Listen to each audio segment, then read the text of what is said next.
friend of mine once told me to do a search online. Search for photos of Earth, he said. This shit will blow your mind. So I opened up the Google and I looked for photos of Earth. Well, a lot of photos came up. He said, click on the first. He said, that's the famous blue marble that everybody's seen. We've seen this photo 1,000 times upon our TV screen. But let me tell you something about that famous shot. It's not a photo at all, man. It was made in Photoshop. Cause there ain't no photographs, but somebody tell me why. They're all just Photoshop cartoons, they're all just CGI. No photographic proof of a code, no none at all. Why the hell can't no one take a photo of this ball? He was goddamn right. That shit did blow my mind. Cause I thought the blue marble was a photo all this time. Well, don't you think that's strange? He said suspiciously. Now, the fact that it ain't a photo seems pretty weird to me. I mean, the most important photo that man could ever take? This huge iconic image turns out to be a fake? Well, I couldn't quite believe it, man. I was pretty shocked. I needed further proof that this photo's photoshopped. He said, look up Robert Simon. He made that cartoon ball. He's the guy you should research. He works for NASA and all.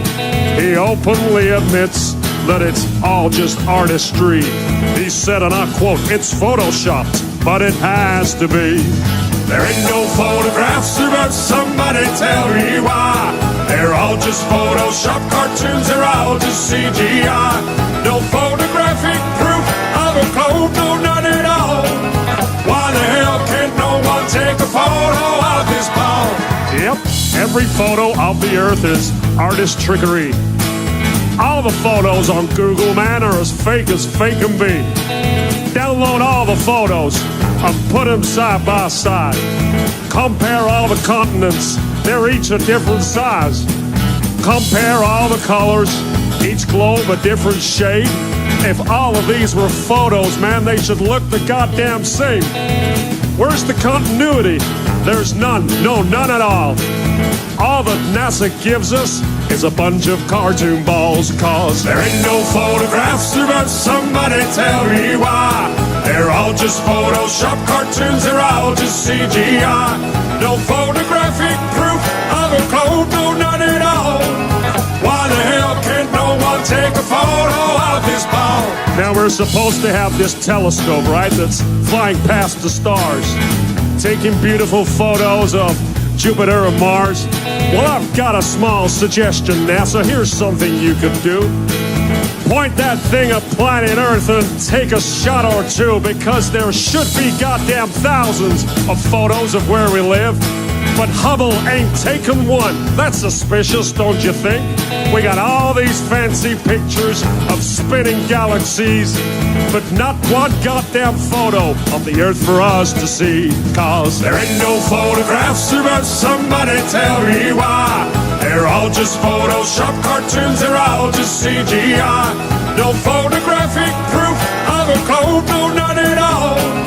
Why the hell can't no one take a photo of this ball? There ain't no photographs, but somebody tell me why. They're all just Photoshop cartoons, they're all just CGI. No photographic proof of a code, no none at all. Why the hell can't no one take a photo of this ball?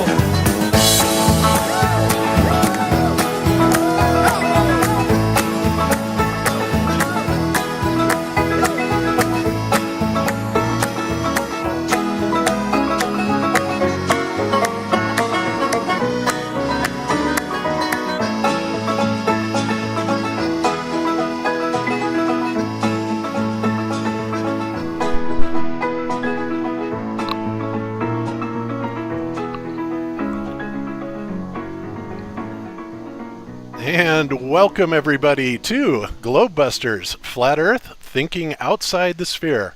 I am your host, Bob Xanadude60, and we have a fantastic show for you today. We got a fabulous panel, and we got lots of good stuff to talk about that ranges from the eclipse and some of the phenomenon that we saw there, all the way to a new model that has been proposed by Mike Kavanaugh, Steve Torrance, and Dr. Zach, which I think is fabulous. And so I'm just going to jump right into it here. Actually, I'm going to introduce my co-host here first, and then I'll jump into it. See, I'm a little excited about this. I really want to get into the show. This is fabulous. So with me, as always, is my co-host, Jaron from Jaronism. How are you doing today, Jaron? Fantastic, Bob. Excited about the panel, so let's get to it. All right, sounds good. And also, we have back with us today, finally, after a move to Florida, and he's down there in those torrential rains, John the Morkile. How are you doing today, John? Man, I'm doing fantastic, Bob, Jaron, panel. I want to tell you guys right now, just hold on to your butts because we are going to have an awesome show today with this panel, I'm telling you. A couple things real quick. Since I've been off the grid for a few weeks, I've noticed that YouTube has changed their user interface, and I'm also seeing 75 thumbs up with 0 thumbs down. So I guess they stopped giving us 5% thumbs down, or no, 10% thumbs down. For every thumbs up we get a tenth of a thumbs down. So right now, go ahead and give it a thumbs up, and let's see if we get 10 on the 100. Also, something I wanted to plug really quick. There is a raffle for the Flat Earth 2017 convention, the conference coming up in November. And so if you haven't got tickets, or if you don't have money to get the extra tickets they've recently released, you can do the FE 2017 raffle. So what you want to do is you want to email fecraffle@gmail.com. And it'll probably be a PayPal thing if you want to enter the raffle. There's a total of 1,000 raffle tickets possibly being sold. They may only sell 200, but they're $10 a piece. And if you get more than 10, they're $7.50 a piece. So just wanted to throw that out there. Again, that's FEC as in Charlie raffle@gmail.com. Send an email, someone will call you, and we'll put out more details later. But other than that, yeah, we got 156 thumbs up to 3 thumbs down. So I think that YouTube finally grew some balls and stopped giving us 10% thumbs down. Hallelujah. All right, beautiful. Okay, that sounds good, and I hope everything works out well for Candy on that. So, all right, guys. Couple of items that I want to address this week, and I'm going to keep this short because honestly, I wasn't even going to talk about it at all because it basically upset me so much that it pissed me off, frankly. So, but because of the fact that we had many trolls and even flat earthers coming to the channel basically saying, what's up with this? I'm going to go ahead and address it. So as many of you know, last week we had Soundly on because I was basically looking for an answer as to whether or not it was the moon or some other phenomenon that was blocking the sun out. Okay, so I put out basically an invitation to Soundly to basically show us exactly what he had come up with and how he had come up with it. Well, he came on the show and gave his presentation, and unfortunately, it went out really well, and at that point I was pretty much content to accept his conclusion and the fact that his image was legitimate. I, of course, did ask for the raw image data, and he said that he would provide that. He had to strip some metadata out so that he didn't have his name in there or whatever. And I said that was fine. I just wanted to see it to see if I could manipulate the image the same way. And that was essentially my entire purpose. So Stanley went on and after he had done his presentation, he basically, started coming on and saying, well, you guys, you can't debunk my Lake Pontchartrain video, and was getting really quite arrogant about it. So, I basically said, okay, well, thanks for coming on, and that's it. So Soundly sent me that image, and I downloaded GIMP, and I put the image in GIMP, and it took me about 30 seconds to bring out the moonshine in it. Now, I thought that was odd because Soundly claimed that it took him and several others many hours to process this out. And I just thought, well, either I'm a genius or something. But I brought that image out in a matter of less than a minute, guaranteed less than a minute. And it looked pretty much like exactly what he had. So I was thinking, okay, well, that's cool. I'm content. But being as how I am not a photographic forensic expert by any means, I sent it out to a few other people to get their opinion on it. Well, I did that, and apparently a discussion broke out, or argument, or whatever. And after that, I got this message from Soundly basically saying, what's this? I hear you're going to call me out and call me a liar on the show, or something like to that effect. And I said, no, I had no intention of that. I don't know where you're getting your information from, but frankly, I was, fine with that. I was not fine with his ISS footage. I thought that was phony as a $3 bill. And if you guys, want to go look at that, feel free. But I mean, it's amazing how Soundly gets better footage than NASA. Not only that, it looks like it was pencil drawn as a cartoon. It's just beyond belief. So this one right here, the International Space Station Solar Transit. So anyway, that was the last I had heard from Soundly. Didn't contact him, didn't contact Sean Hufford, didn't contact anybody. And in fact, I was just going to let it be and not address it at all. So the next thing I see is he's coming out with 3 videos, and actually Sean Hufford made another one, and all of them are saying that I basically processed their image in Photoshop and then was accusing them of manipulating the image itself. Well, first of all, I don't even have Photoshop, nor do I know how to use it. And like I said, I'm no forensic expert in photography. That's why I reached out and had some other people take a look at it, because obviously I would be stupid to just simply accept somebody's word for it, beyond my own abilities of analyzing it, which I did in GIMP and brought it out. Great. So like I said, I was content to accept it on face value and say, okay, well, maybe it was the moon that was causing the eclipse. So anyway, like I said, after that, what happened is, three videos in a row by Soundly, one by Sean Hufford, all of them accusing me 100% of photoshopping the image, lying about it, inserting all this stuff. It was just absolutely ridiculous. If you want to see it, go to their pages, watch it. And of course, as always, they have absolutely zero evidence that I said or did anything like this, because I did not.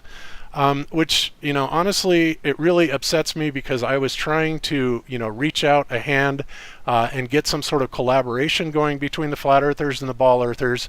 And, for no reason whatsoever, they basically turn on me, turn on us, call us liars, say we're manipulating evidence, yada, yada, yada, yada, yada. Just ridiculous. So I want to apologize to everybody for even subjecting them to Soundly. It is now my opinion that I don't know. Honestly, I don't know if the image is fake or not. There are those that contend that it is. It certainly should have been provided, if it was a Canon D4, it certainly should have been provided in RAW image instead of JPEG. But that's something that I'm letting these guys argue out. But the bottom line is I just could not believe that they are so hungry to attack and try and, dismiss and debunk flat earth evidence, that they will fabricate it, make up shit blatantly, as you can see by these videos, with absolutely no evidence whatsoever. So again, I still don't know if his evidence is legit or not. I find some things about it suspicious, but I'm certainly not going to say it was absolutely a fraud or not. I will let people like Mike Helmick and Tony Riley address that, as well as other people. This discussion is still ongoing, and that's fine. But I had and have nothing to do with this, and I just want to make that perfectly clear. So again, and another thing is Sean Hufford is basically saying, well, the reason I accused you of all this stuff is because I put out an olive branch and you didn't get back to me until basically Soundly called you a liar. And it's like, whatever, I don't even get back to my friends that fast, because I have a job, I have a family, I have a business to run. I don't have time to be pandering to, Glober's shills. And frankly, that's exactly what I think Soundly is. And No, you do, Bob. You do, Bob. You should spend all your time responding to wild allegations of Glober shills. yeah, I know. I know I should, and I'm totally wrong for doing this, but I just want to bring that out. It's ridiculous. I think these people are idiots, and I promise you, I will never do that again, and I will never subject our audience to that again, because these guys are just straight up morons, and they are obviously shills to the nth degree, and I wouldn't trust anything that comes from them from this point forward. And that's all I have to say about that. Do you guys have any commentary, John or Jaron? Yeah, I've had similar things happen to where I'm showing people forgeries from NASA, and people are like, "Oh, well, how do we know you didn't forge it?" It's like, we don't have to. They do all the lying and forging anyway. And it's ridiculous, man. Globers just cling to it. They'll attack you. They'll say you're doing this and that. And yeah, if you know people that are good with Photoshop, good with reading the metadata, and yeah, that is kind of weird. They put it in JPEG format. Now, I did miss that week. Did that have anything to do with the Pontchartrain Bridge or just Lake Pontchartrain? Like, I don't know. Like, what exactly was that about? Well, that had to do with his Soundly's video of let's see, where is it? His here it is, Eclipse 2017 final cut, where he was able to bring out Earthshine, after hours and hours and hours of work between him and all the other people. Of course, like I said, I did it in less than 60 seconds, so I think that's BS right there. But anyway, so it's this video, and then of course he couldn't help but try and call us out on his ridiculous, and I do mean ridiculous, Lake Pontchartrain videos that were shot over a swamp on a hot New Orleans day, Louisiana day, with tons of humidity. And of course he denies that refraction has anything to do with it, which is just retarded. Talk about being in utter denial. It just blows me away. So he went there and he interrupted everybody. He was just really rude, and like I said, I apologize to everybody for even having him on. That will never happen again. My opinion of these guys is about 100 times lower than it was before. So with that, wow. I will leave it. Jaron, go ahead. Let's say, is that even possible to be that low? 100 times lower. Yeah, 100 times is pretty bad. The thing that's sad about this whole thing is it comes down to ego. Is like so many people, and there's some flat earthers as well, but mostly the globe believers for sure, have this inflated ego that they can't be wrong. From Wolfie, Soundly, Red, Kara, Sean Hufford, Cool Hard Logic, that's the problem, is that these people, they all think there's no way they can be wrong. And I believe it was Socrates who said that, true wisdom is knowing that you know nothing. And that's something that I think all flat earthers realize before they become flat earthers is, okay, I can be lied to, I can be manipulated, evidence can be fooled or forged, and from that then you can build a better appreciation for the things that you do recognize as true, and I just don't think that's what's missing from them. So the other thing is they all know that nobody who believes in the globe will ever call out somebody else who believes in the globe. It's like an unwritten rule, I guess, in their little world. Whereas in the flat earth world, and I'm sure everybody knows we call each other out on shit all the time. Yeah, it's just a constant battle between each other of, no, that's not true, no, don't say that. Where the globe, it doesn't matter what you say. If you're a globe believer, they let you do it. Doesn't matter how wrong you are in a video, no matter how much Cool Hard Logic gets wrong, or you'll never hear Wolfie make a video and say that they're incorrect about it. And the other thing is, if you are a watcher of those videos, if you just look at the comment section, I mean, people don't even second guess anything that they say. Wolfie can just make a video, and it's flooded with all the people saying how great and wonderful he is and how he's a great guy, and they're not even watching the video. They're not even paying attention to the evidence. It's just because he said it in a fancy Australian voice that people all accepted as being true. And yeah, as far as the other guys, I mean, I never really dealt with Soundly much, but Sean Hufford has proven himself time and time again to be less than honest. I mean, you remember Bob when he made that video about me thanking myself in a video because he said I was reading a script and forgot to realize my name was in it. And when we called him out for that, he then claimed, oh, well, I didn't. I thought it was Bob's son, or I knew that Bob's son name was Jaron. I was just testing you guys to see if you would attack me. I mean, it was just the biggest. That's what he was talking about. He's sitting there telling me, because I called him out. I said, "Look, we have not gotten round and round about anything." He goes, "Yes, sir. Remember that apology video?" And I'm like, vaguely, but you're right. He accused, because you said, Jaron, he accused you of reading from a script because you were addressing my son, Jaron, who, by the way, Sean also seems to think that my son's name is in some metadata that's in our pictures that we downloaded. I got news for you, Sean. he doesn't even have a camera. So once again, just making, conclusions and assumptions, right out of his rear end. Yeah. Right. Rather just admit you're wrong. If you make a mistake, then you come out and you say, "Oh, I made a mistake. My bad." Rather than to keep going with the story and to keep and it just is such evidence for those of us who have looked into this whole globe lie of why they're learning to do that. They learn it from the same people that have been lying to us for years. Is that no matter what gets thrown in your face, you can always get around it by just words, and that's all that they do. They just change the words around, and if their community was really about truth, then they would call each other out, or they would shun people like, well, we just saw Sean Hufford totally lie. That guy's not really a good guy to have as part, but they don't care about that. They just, as long as you're preaching the globe, you're all welcome into that party. You're all welcome to make videos, and they will back you and support you and talk about how great your channel is, regardless of how much you get right or wrong. And I just think that that's a poor way to go about it. So, yeah, it doesn't surprise me anything they do, and I'm not claiming that Soundly's pictures are fake or real either, because I haven't had time to look into them fully.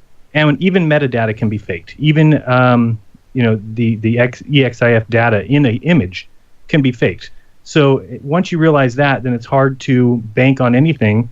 And I know Dearth put out a video this week talking about there's a scene from Big Bang Theory where a guy flicks a pen or something, and it's all done with augmented reality. So once we realize that that's how easy it is to fool us, that they can make things float. I mean, if you've seen the movie Gravity or you've seen these movies, you know that with a few $1 million that you can create a scene that certainly looks like things are floating, certainly looks like people are in space. And again, everybody believes that the government is quite ahead of us in terms of technology, maybe only 10 years or whatever. But still, when you realize that, and you look back at NASA's footage from the 60s and 70s, you can see the progression of their fakery. You can watch it right in front of your eyes, and you can see what they've done to manipulate and distort, and there's just no proof of these things. So it should be cut and dry for people just to wake up to the fact that NASA needs to be put under the microscope like all these globe believers put flat earthers, which if they just took the same amount of detail and looked at their own footage, looked at their own NASA and the launches and the so-called spacewalks, if they actually looked at it, they would see that there's something wrong there. They just won't look at it because they assume, like I said, that it's already right. There's no reason to look into it because it must be right. These are great men, heroes, going around the Earth in a space station. And so until they do realize that, hey, it wouldn't hurt you to go over there and just look at some of that footage, then they'll never realize that they're helping the same people who enslaved the world. They're just helping them prolong it. Yes. Yep, absolutely true. And that does seem to be the recipe, doesn't it? And anyway, and there's some other things that I will say about that, probably on another show, not about that specifically, but how I think that maybe one of NASA's new strategies is going to be, since everybody is on to their crap and their phony imagery, I believe that they are now implementing, their trolls in the field with coming out with visual evidence that is absolutely faked, but it seems more credible because it seems to be coming from amateur photographers. I have no idea if that's true or not, but that's something that I considered, and I thought, well, gee, that would be kind of a really good idea, and I hope I didn't just give them that idea if they weren't already thinking about it. But it's just ridiculous. The disinformation campaigns against us is so beyond belief, and these people wouldn't even exist if they really believed that the Earth was a ball, and there was no doubt about it. Why are they even here? Why do they waste their life even trying to, debunk a bunch of supposed liars, right? Well, why don't they know the curvature calculation? Yeah. So anyway, all right. So that's enough of that. That's all I'm going to talk about. They're idiots. I will never do it again. I apologize to everybody. Enough of these shills, and let's move on with our show. So before we introduce our guests, one thing I did want to kind of touch on with you, Jaron, really quick, is the preliminary details video that you just put up. Oh, by the way, if you want to follow this discussion or argument or fight, you can go over to Mike Helmet's channel and follow it there. But personally, I'm staying out of it. I've stated my case. That's it. So, all right. So real quick before you go, I just had to read this from the chat. Nelson Balone says it's 3 a.m. in the Philippines. He wakes up early to listen to the Globebusters. So that's great. Thumbs up for that. And also, real quick, thumbs up for the people in Texas. They got hit with Hurricane Harvey. Thumbs up for the people in Mexico. They just got hit with an 8.2 earthquake. And so, if you want your prayers to go out to the people that are suffering right now, just give it a thumbs up. And I'm just wondering to see if it's going to start giving us 10% thumbs down at some point. So, sorry, go ahead. Okay, no worries. Well, I'm sure all the trolls are going to jump on that with the thumbs down, but I don't care. It doesn't matter. Not really. There's only six to 226. That's pretty damn good. I like what YouTube has done in the last couple weeks, honestly. Yeah, well, okay. So anyway, all right. So, Jaron, let's. I just want to cover this really quick before we get to Chris, Mike, and Steve. But you announced the plans for your curvature test during that hangout. I heard that you were looking for a second laser, and of course, as I told you, there's something about lasers in high altitude that those lasers don't like, and because I've now burned up 2 of them at this altitude. So I just ordered another one, had it shipped directly to you, and don't send it to me because Colorado is hazardous to lasers. I can tell you that much. But hey, Bob, real quick, I've heard a couple people mention it. Can you just, without me giving you any hints or anything, can you just tell people what the history of the lasers is? Because for some reason people think that you've given me 5 different lasers and that I keep pretending like I've got new lasers. Can you just tell people what the history of the lasers is? Are you serious? Oh my God. Okay. Yes, I will tell you the history. Well, this is the way that Jaron and I met. I was following his videos.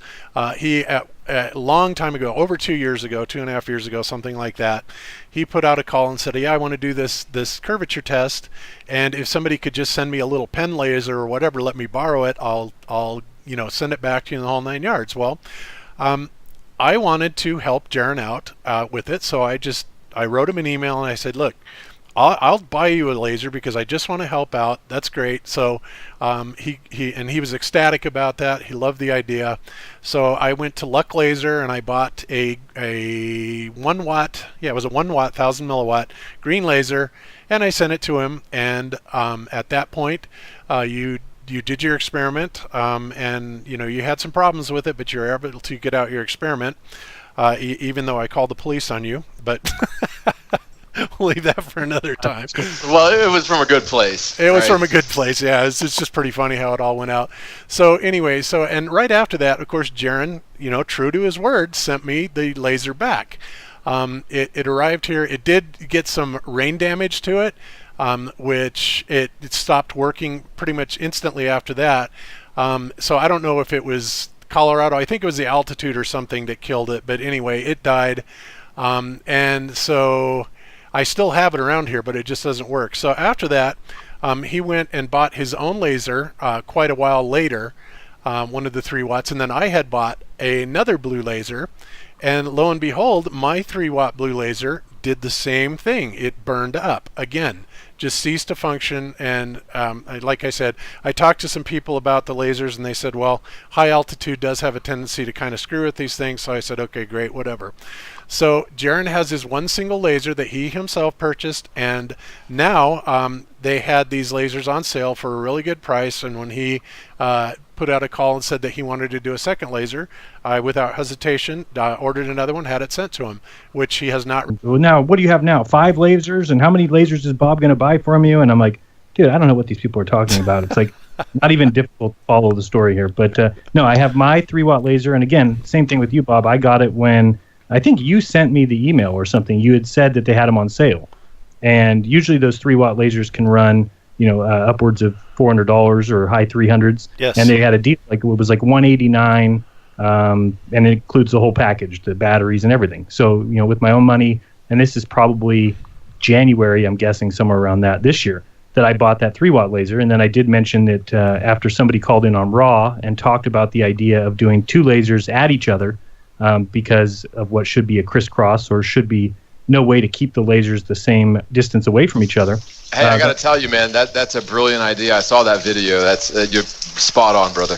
Go ahead. Sorry. I think that, poor rain over there. It's dumping over there. Oh yeah, it's pretty bad, but no, it's not too much wind though. So yeah, no complaints. Well, that's good. Hopefully you stay safe and everybody else. It's in the path of destruction. But yeah. So anyway.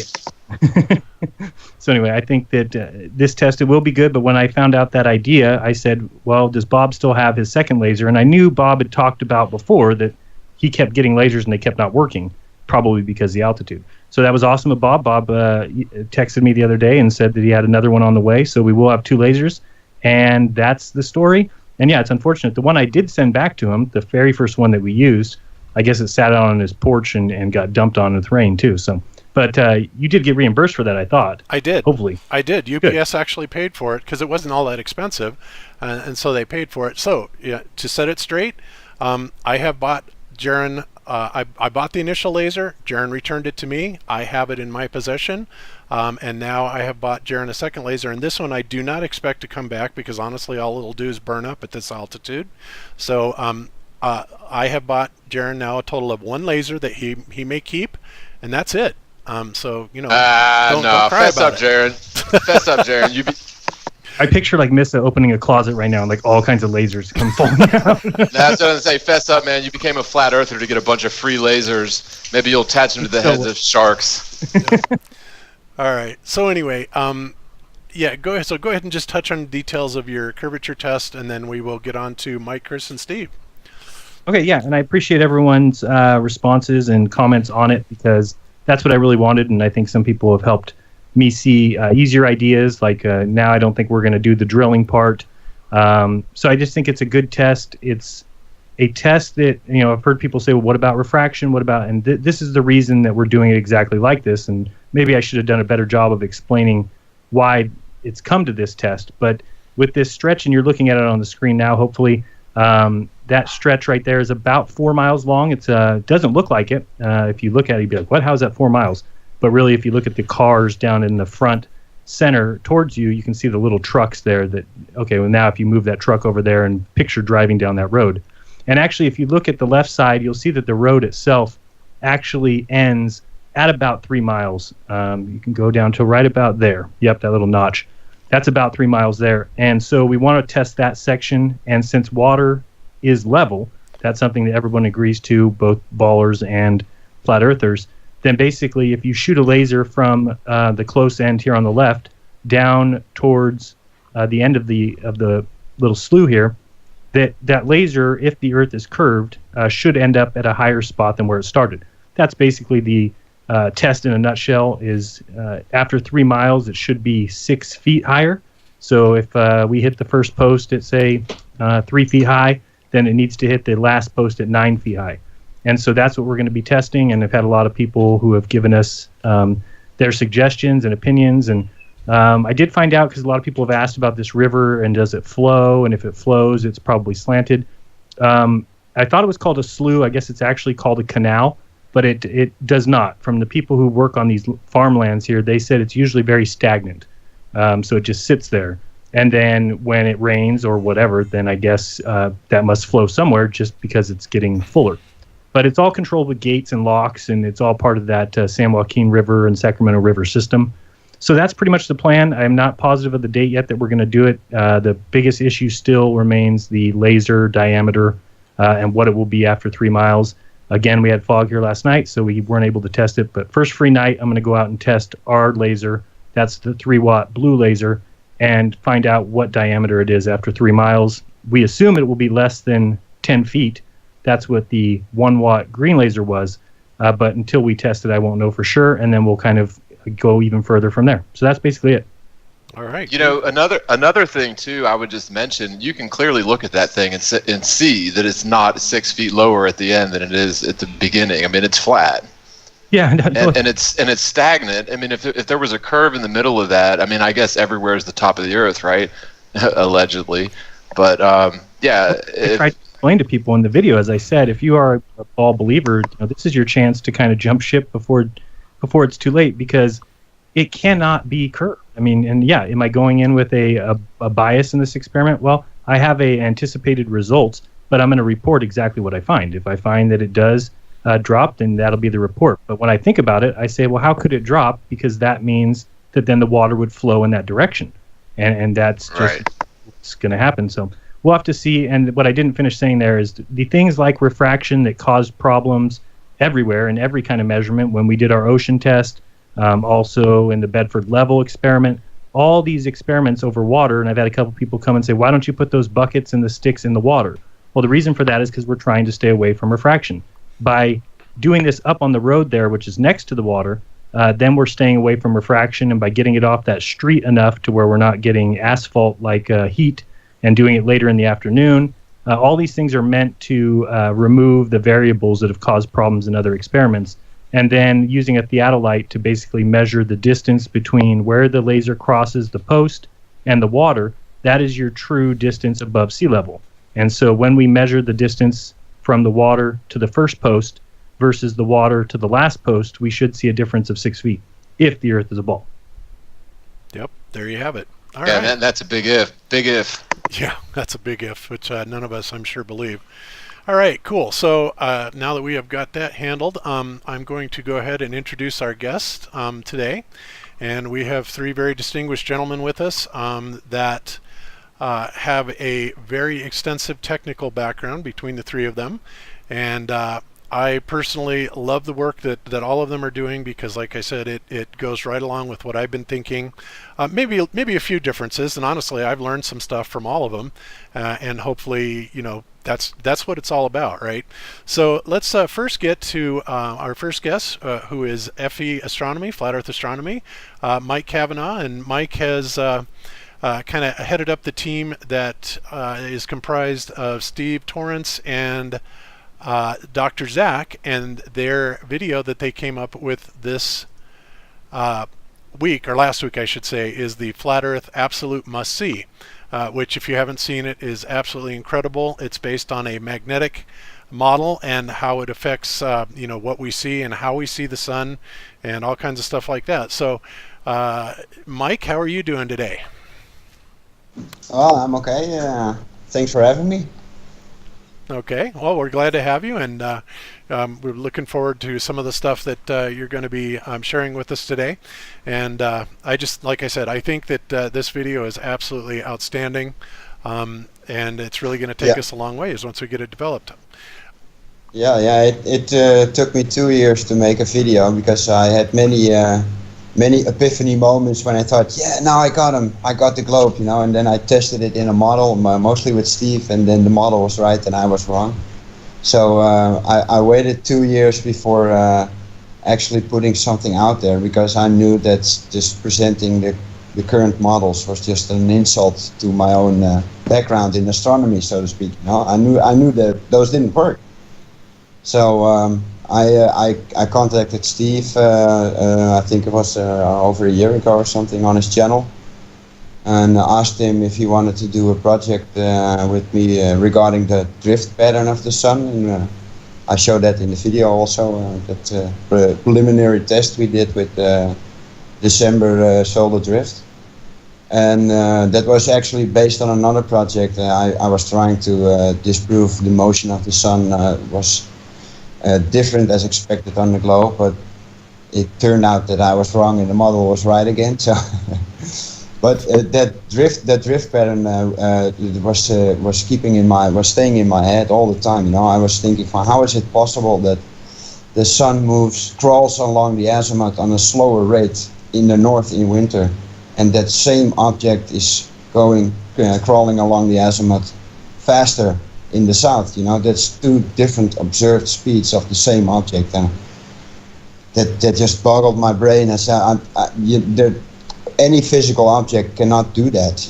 That's impossible. If it be the moon, if it be the sun, or the stars, or the planets, they can't be physical. You cannot make any model work in flat projections with physical objects with a dimension, because the geometry it will never work, regardless of how you bend projections around and shift continents and bend meridians. It will not work. Impossible. Right. Yeah, and you know, the problem I had, you see, I came from an astronomy background, so I know that the model, the prediction model that is the heliocentric model, that it works. You know, I can point my telescope in a dark area in the sky and open my camera lens for a long duration, and so objects will appear exactly as predicted.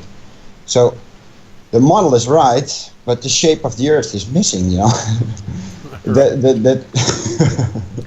that took me like a year. I started out debunking flat earthers. You know, everybody can go on YouTube and debunk flat earthers all day. You can get rich doing that. You can try. No, but you can debunk flat Earth claims. You know, everybody can do that all day. You know, Wolfie just made another video with a flight map. You know, you can charge flight on the flat map, and it debunks the flat Earth because Earth is a globe, because the navigation doesn't work. But they use the freaking AE projection. You know, the standard AE projection. Yes, exactly. And you know, the only thing I'm sure of is that there is a central magnetic north, and that the northern hemisphere is spread around it. But everything is in the south. You know, I have no idea what that looks like. None. Right. And I totally get where you're coming from on that, and I do have some input on that I'll be getting to here shortly, because you know, much of what you said I absolutely agree with. I do have my own take on a few variations on it, which I would like to propose to you, and we'll get to that here shortly. But yeah, overall, I think that you're spot on, especially with the general premise that you're going with, and I'll either let you highlight it or I will as soon as we get the introduction of Steve out of the way here. And Steve Torrance, as many of you know, has been making videos in Flat Earth for quite some time. He is known for his outstanding simulations that he has done on, you know, planetary positions, star positions, just all kinds of stuff. It's amazing that he does this. And we also tried to have Steve on a little over a year ago, I think, and at that time his internet connection was not too good. And it's funny because he sent me a note and he goes, yeah, my internet's better now that I use Google Earth to align the microwave dish, which just kind of cracked me up. So anyway, Steve, how are you doing today, sir? Doing very good. Yeah, we've had I guess since we put up this long distance wireless connection, we've had a few buildings go up during those past 10 years, and it got to a point that we really didn't have any clear signal, and it was really affecting it. And I just put the 2 points and, you know, kind of flew around, and there's only one path that's open, and had to move some antennas around, and it's working a lot better. You might still hear me cut out here and there, because when I was listening to y'all, I was dropping out for like a second, but no more than that.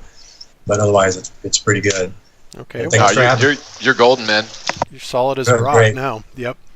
Absolutely. So, okay, beautiful. So let's move on to Chris Monk, and a lot of you may know Chris Monk from over on the Sun and Moon channel, where he gives several presentations, and I have just been captivated by them, you know, over the past month that I've seen him. And in fact, a week and a half ago, something like that, I took a clip of that and just, you know, put it on our channel, and it's already up to 32,000 views, which is amazing. The discussion that's going on below it is phenomenal, and it has really sparked a lot of things in the globe and the flat earth community both, Chris, and I'm absolutely amazed. So welcome, Chris. How are you today? I'm doing well. Thanks for having me, and I'm actually glad that the video is doing well on your channel. It's good to see a good positive response, and happy to be here. All right, outstanding. And I would just add to that, anybody out there that's listening and you're not subscribed to Chris Monkselli and the other panel members that Bob just introduced, subscribe. Do it. And give us some thumbs up, because I do see that the 10%, we're at 289 thumbs up to 34 thumbs down. So either there's, and we got a super chat, $10. Okay. You know, if there's really 34 people sitting around not liking this show, then just go somewhere else. You know? All right. Like, sorry to be like that, right? But damn. Okay. All right. So anyway, let's get back to this. So Mike and Steve, I'm going to ask you a few questions about this. Basically, the model that you guys have proposed, is, you're looking at the flat Earth map, and you've looked at all the different variations of it, and of course, you are unable to see how the position of the sun could possibly be coherent with what ground observations are. So you have basically proposed the idea, and correct me if I'm wrong in this, that what is actually going on here is that the sun is some sort of a projection that is being projected in at kind of a polarized light angle, and then is being more or less guided via either Faraday effect or just being guided by the magnetic flux lines of a toroid, right? And as a result of that, when you do that, and there are so many toroidal flux lines in the magnetic field, that everybody virtually has their own customized view of the sun and its apparent position. And I use the word apparent strongly because that's exactly what it is. It is apparent. We're not actually looking at the sun. Of course, I've said this many times, but we're looking at an apparent position that is unique and special to each and every one of us. Would you guys say that that is a fairly fair assessment of the proposition? Yes. I would agree with that too, sure. Yeah, I think one thing that always comes into my mind when I try to visualize a system from, 50,000 miles up off to the side is, even if I'm looking at an AE map, which is what I use, just a standard AE type of map. I've used several different ones.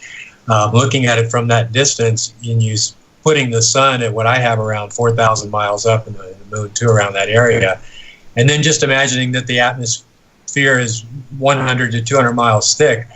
When you model that, you don't even see the atmosphere. I mean, it's like a saran wrap on top of the ground, because of the distances. And that's where I believe the sun image is being created. Where the light is being created, where the heat is being created, but the generator of that is higher than that, and in a more of a gasless environment. So there's really no light happening in between those areas. But so what we see is much lower than what it really is. And if we're seeing it at an angle, because of a rising time or a setting time, then it's even lower still. Okay. I would agree with that. Now, one thing that I was thinking, and I agree with you that the sun is obviously, I personally do not believe that the sun is a physical object, or if it is somehow being projected down through into this reality by a combination of possibly a crystal that would make up the firmament, or it could be strictly an EM field, the top of the toroid, if you will. But I tend to believe that there's a kind of a composite. I tend to think that there is a firmament, and it is crystalline in structure, and this would actually explain a lot of what Chris has come up with, in his multiple forward projection images of the eclipse. But once it makes the trek through that, then we're dealing with the top of the toroidal field in the electromagnetic portion of the Earth plane, and it is being distributed then through each one of those individual flux lines, and giving us each our own warmth and our own perception of, or perspective of, where the sun actually is. So one thing that I was thinking about was if you go back to like the Book of Enoch, and I've always been intrigued with the idea of the sun entering and exiting through portals, and not that I think that they're portals, where they like disappear off one side of a map and go on to the other, but portals in this case would be a more of a geometric position where between the polarization of the light rays entering in at specific angles to the magnetic flux lines, those would be, specifically nodal points within the toroidal field. Those would be kind of the areas where the Book of Enoch is describing the portals, okay, if you will, and there are several of them, 5 or 6 of them, something like that. And it just seems to me, I just thought of this last night. Go ahead. Well, I've had this discussion always before with those portals, east and west portals. But Enoch, if you read Enoch and you refer back to Genesis, the creation account. Now, I've had this discussion like the past few weeks. There's no mention of the sun in Genesis, and everybody says, well, yes, there is. There's the greater light. You see, exactly, it's the greater light, and the greater light is in the firmament. But Enoch says the sun is in the heaven, and the heaven is Genesis 1.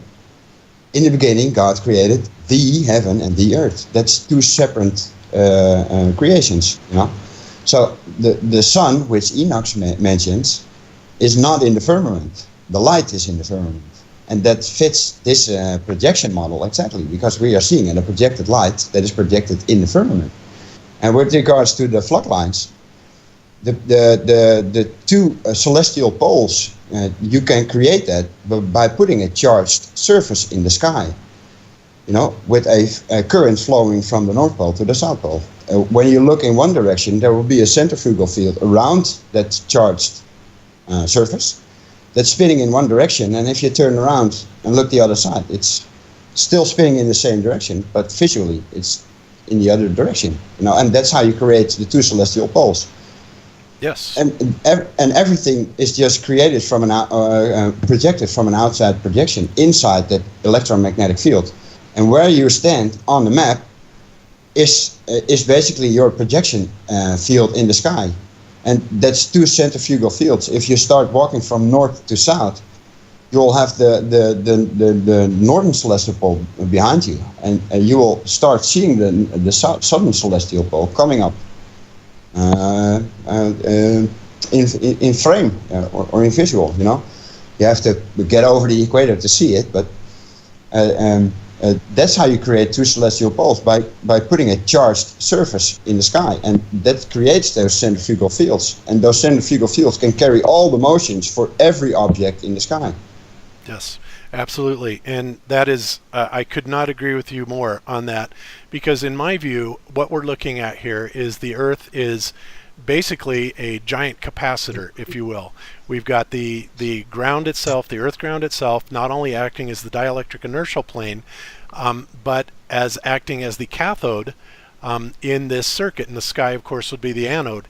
And you know, I find it interesting that, you know, I know you follow Electric Universe also, and you know, they seem to be so close to this, you know, to figuring all this out. They know that everything is an electrical manifestation. They're certain of that. They're proving it left and right, but they just seem to need to scale it way down and kind of enclose us and put us inside of our little box, you know, so that we can actually maintain an atmosphere. Yeah, exactly. And I think that the sun is the main generator for the entire system. You know, every time the sun goes around, it gives off its energy to the nearest object, the stars, planets, or whatever. And whenever it's night, we see the redundant energy glow from the energy from the sun that has just passed by in the sky, because it's all a projection. Yes, I couldn't agree more with that. So, Chris, I know that when you were doing your presentation that I mirrored on our channel, you were looking very carefully at a lot of the eclipse photos, and it was kind of your contention that because there was nothing there, that, you know, your conclusion, I think, ultimately was that the moon could not have been what was necessarily causing the sun to be blacked out. So I was just kind of curious, how do you think all this fits in, you know, Mike and Steve's model, with what you were saying about the eclipse? Well, I think it's exactly a perfect correlation of what they're working on, and Steve and I have been talking as well for, you know, we've been friends on Facebook now for the better part of a year and a half probably. So I've been following Steve's work. We've been bouncing ideas back and forth as well. So I think it's exactly what we need to do, and those are my conclusions as well.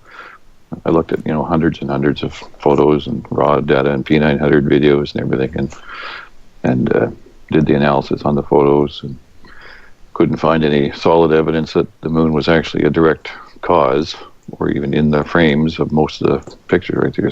And that debate, as you said, is still ongoing with some people, but I have my opinions on that. I'll keep them to myself. But oh no, you don't. Oh no, you don't. No. Oh well. Yeah. Well, you guys covered that one already.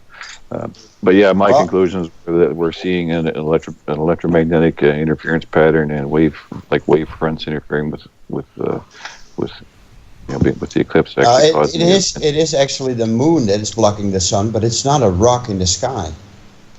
It's definitely in that proximity for sure, and but I don't think it's necessarily the cause.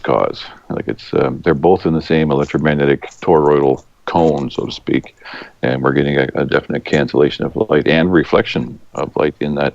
When I analyze the photos, you can see where some things are being reflected off the other side and bouncing around. So it's like a mirage on a highway on a hot day. The heat creates the reflection on the surface, because heat will create a magnetic field, so you get that shimmery light type of idea. But during the eclipse, it's like we're looking right down the barrel of a gun, and it's a cancellation of light, so it's just a lack of light due to wavefront interference. There's just no light there because there's no medium for it to be in. So I agree that when you can call it the celestial sphere, if you will, right? The ether or the firmament being a phase of light, and the greater light, and it's coming into a focal point in our realm, and it appears in the sky, and it does it because where the electromagnetic fields interact with the gases, noble gases in our atmosphere plane, that's where we see images appear, because you need a medium in order for there to be light. There has to be some sort of medium to react with it electromagnetically. So it's exactly like a double toroid type of environment, and our focal points are wherever we look. Like the water in the air is similar to the water in our eyes, and our eyes register it as electric interactions, and our brains interpret that electrically to our minds, and that's what we see. Yeah. It's fascinating. Very good. I'm sorry, did somebody want to say something? Okay. Can you hear me now? Yeah, John, go ahead. Good. No, what I was going to say is it's really interesting that you put it like that, because I've been sort of looking into Eastern philosophy a little bit, and the whole thing with that, you could say religion, but it's more of a science, I think, is that we interact with light. Our eyes take in light, our ears take in sound, but their philosophy is it's a light, sort of an electromagnetic, light, maybe I don't know, neuro pathways, whatever. That light is within us, right? And that's how we interact with it. Kind of weird stuff, but it's so weird. If you look into Eastern philosophy, this stuff's been going around for thousands of years, and it seems to me that like more and more it's being proven as not just some bizarre religious dogma, but actually like a scientific, very well thought out, like with a lot of time on their hands, study of natural, our natural bodies and our natural place in the quote unquote universe, and it's really nice to see that sort of thing coming together with modern science, not not theoretical stuff, but actually science coming together with, I guess you could say yoga or Eastern philosophy. So interesting stuff, man. Love it. Yeah. Well, I think, a lot of things that we don't understand obviously could be interpreted as mystical, but personally, I would prefer to find an actual physical explanation that is definable within our realm of physics, and I think we're kind of on the right trail here. That's what I've been focusing on lately. Is you had mentioned the electric universe, and I've been looking into that for quite a long time, actually, following Dave Talbot's work and the others that are into that group. And I find if you really want to know the truth, you need to look at what's being suppressed the most. And the electric universe model has also been suppressed on Wikipedia. It's basically a banned topic on Wikipedia. It's not even allowed on it. Actually, a good friend of mine, I recently got to know him a little bit. His name's Neil Thompson. He was actually the MC of the Electric Universe 2017 conference here recently, and he's actually from my area here in Canada. And so we've been bouncing ideas back and forth, and so he went down to the conference, and I'm looking forward to talking to him again. He's back now, so I'll be able to get some access to some of his information. But those guys they've been on that for 20 years, right? The electric type of model. So I definitely think any model that doesn't have at its core, and I'm going to use that word specifically, core, electricity at the core, right? Then it just falls flat on its face, to be metaphorically speaking, because we look at simple things. Like my background is, I was an engineering consultant for quality control and inspections in the Canadian Building Bureau. Level 2 management is my thing, right? So metals and electricity and construction and all that's kind of my gig, right? So the core thing is where the ball starts to fall apart for me, because when you look at the Curie temperatures of iron, and that's basically a point at which it can no longer maintain a magnetic field, is only about 1043 Kelvin, which is about 1400 degrees Celsius, I believe, or Fahrenheit, if I do it in my head here. But at any rate, it's at that temperature, it just can no longer maintain a magnetic field. And yet, in the globe model, the core temperature is pushing 10,000 degrees. Right, so there's no physical way that a globe model based on an hot iron core could even maintain a stable magnetic field whatsoever. And what do you think about the sun? The sun is hydrogen, and hydrogen is repelled by magnetic fields. But the sun has a very powerful magnetic field, and the interior of the sun is like millions of degrees. How can that sustain a magnetic field? Well, precisely, right? And when we look at there's a Dr. Pierre Robitaille, PhD. He has, I think, his PhDs in magnetic resonance imaging, and he did a whole lot of work on what he felt the sun was, and he came to the conclusion that it was a crystal lattice, and it was also fluid, basically water. And we found similar things because its microwave background signature is that of hydrogen water crystal, right? And we found similar things in the Cola 8 project. When I looked at those reports years ago during the Cola 8 project, when I had access to that type of information for consulting, they drilled, there was a mine in Russia, and they drilled for 20 years straight, roughly 24 hours a day, 7 days a week, and they could only get to about 8 miles deep. And when they did hit bottom and couldn't go any further, what they brought up essentially was a hydrogen, mud, and carbon slurry. And as the hydrogen and mud came up to the surface, it started to boil off because of the pressure differential. But at those pressures, they found that the hydrogen was actually like a metallic solid. It was under such pressure that the hydrogen just became a metallic solid crystal, and it was coated in carbon and all kinds of crazy stuff.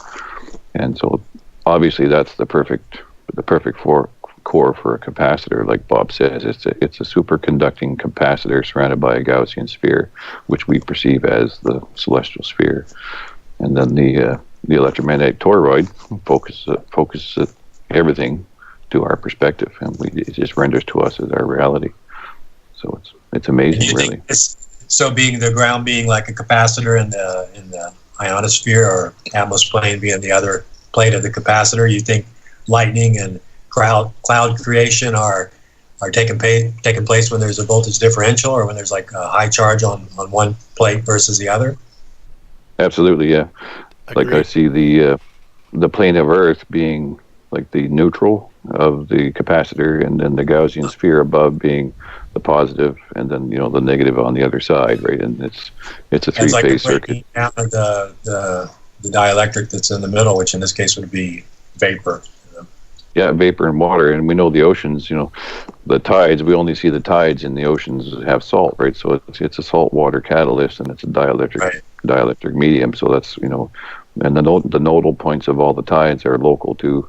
There's hundreds of points for there's actually points in the oceans where the ocean level is actually below sea level mean, right? So, and they flow out from these node points, right? And it's all interactive with this toroidal field, right? And certainly the sun and the moon are integrated in that as the negative and positive, opposite polarities, and they're suspended within it and being projected through it, and it's when the moon interrupts part of that electric circuit, then you get a differential. So that's what's causing the rise and fall of the tides, and we don't see any tides in fresh water, anywhere, right? So it's definitely an electric type of interaction. And then inversely, the sun the sun being the positive is, responsible for the production of magma in former lightning strikes where the fulgurite, tubes were created by a massive strike, in ancient history, and then they filled in later with magma. So it's a heating and cooling and convection type of, due to conduction, right? It's a conducting circuit, right?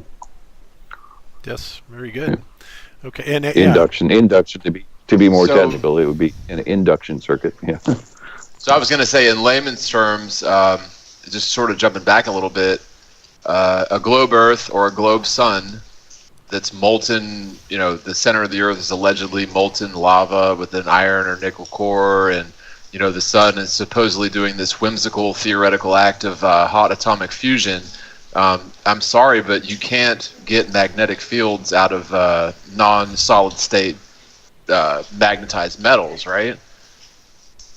Exactly. At those temperatures, it just doesn't work. No. Yeah, you're exceeding the Curie point. No. Extreme heat destroys every magnet. Exactly. Yeah. Yep. So one thing I wanted to ask is, I actually kind of wanted to just state this, going back to the apparent position of the sun and all that stuff. It would seem that the ball Earth would have the same problem. I mean, this isn't just an issue on the flat Earth, because when we think about things like crepuscular rays, and even if we were on a ball Earth, theoretically speaking, and we see these crepuscular rays, we're still dealing with an apparent position of the sun. So this would, and also rainbows, right? These are things that, technically you try and pursue them and you can never actually catch them, because once you get to, their perceived position, they have moved beyond you or to some other position. So even if this was a ball, this would be an issue for the globe Earth model as well. And yet it is explained to us simply is that, the sun being 93 million miles away, that it's simply lighting up, half of the Earth and all this stuff, and the sun is always where it is. And that's why when we look at the sun, like on the equinoxes for example, that we're always seeing it rise in the east and set in the west. But if it also has these problems of things not being exactly where they are, like rainbows or crepuscular rays and stuff like that, then it seems like even in the globe model we would have to come up with another explanation for a phenomenon like that, wouldn't you say? I've tried to recreate crepuscular rays with a large sun and a small Earth, actual scale. And every hole in the cloud should have a ray coming out of it. So all the crepuscular rays are always centered around the sun. There's never a ray somewhere else on a lake, or a kilometer down the line, or a mile down the line, or further to the right. It's always centered around the sun. And the ball Earth does not have a motion parallax. So as somebody is seeing those rays, if he were to go 5 kilometers to the left, from that observer, not across, but to the left, he should have his own set of rays and also see the rays from the other guy. Because the sun is so big, it's dropping an enormous amount of light, and every hole in the cloud should have a ray coming out of it. And they should all be parallel. And they're not parallel, They can say that those are parallel rays, but they are all coming from the same hole in the cloud, Right, no, and you're totally right. Oh, go ahead, sorry. I was going to say, but to what Bob was saying, how would the globe Earth model have the same problem? But they really thought of everything when they came up with this sort of sister model or alternate model. And the way they got away with it with refraction was basically ignoring that it's a gradient. They just looked at the air and said, okay, the refraction index of air is 1.000297. I don't know if that's at sea level or whatever, but the air is not just on the surface. The air goes up to 100, 200 miles, who knows really, but it's a gradient because it's getting less dense as you go up. So in their model, they just say that no, it's just 1.000297, which affects the position of objects very minimally, very minimally. Only have to really worry about a difference in position if you're looking at objects near the horizon.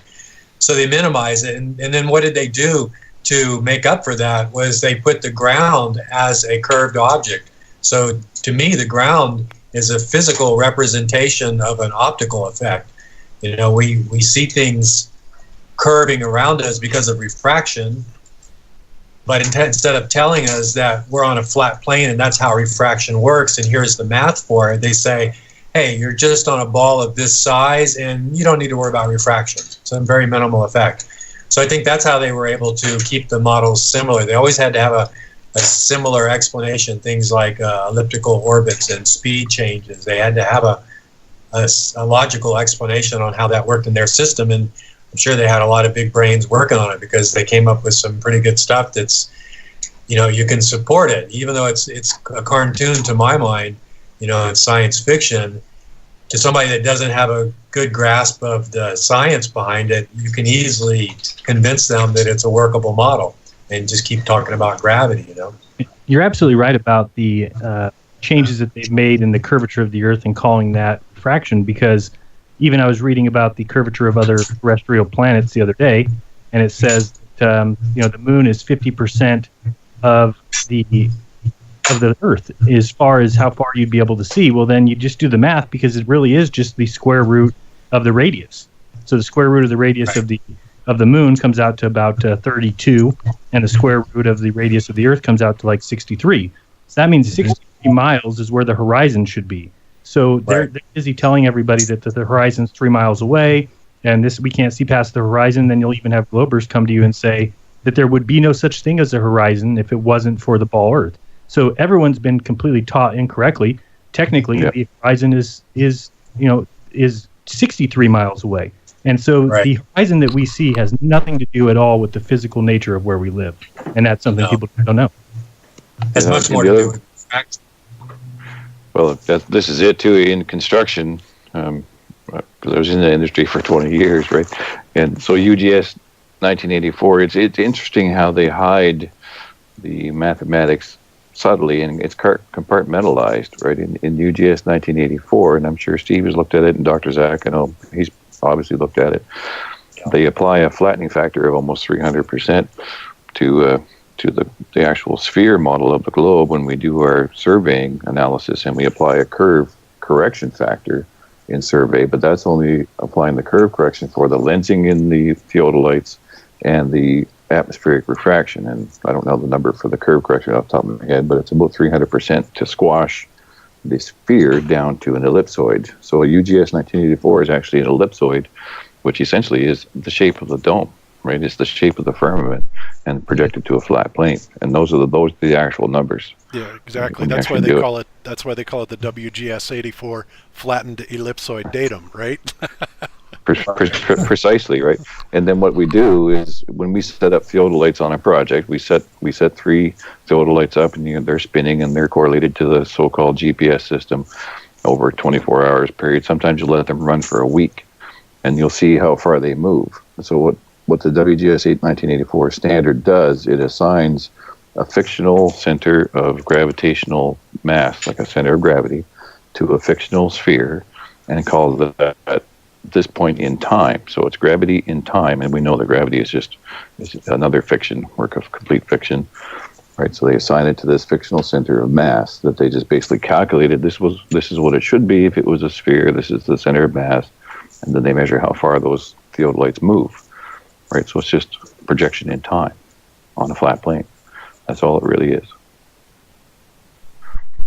Very good. Yes. Okay. So, Chris, is that you sharing your screen, I assume? Oh yeah. I was just, you guys were chatting, and it reminded me of some pictures I had in my little file of interesting stuff. Yeah. Okay. And well, you were talking about refraction, right? So. Yeah, and I am sharing your screen, so okay, go for it. Well, this is in the globe model. They always say, okay, well, the sun is 93 million miles away, and it's so huge that it sends light towards the fictional ball in straight lines. So it would be coming to us in these straight wavefront patterns, right? And then what would happen if there was a solid moon there, a solid round object, then it would actually bend around it and create this type of wavefront interference pattern, like the double slit experiment, and you would end up seeing this circular pattern of collimation coming out of it. This is like what happens in a laser light. When you look down a laser across a lake, you'll get this circular pattern, and this is what people see when they're looking with their P900s at stars and so forth. This is just collimation. But what's fascinating about it is the globe model likes to have its cake and eat it too. So on one hand, they say the light coming from the sun is always in straight lines. Well, if that's the case, and it hit a solid object, then we should be seeing moons and things that look like this, right? There should be what they call Poisson's spot in every image we see in the sky, right? The moon itself would look like, a giant bunch of circles. And there'd be a bright spot in the center, and everything else would be wrapping around it. That's what actually happens in laser testing with Poisson's spot.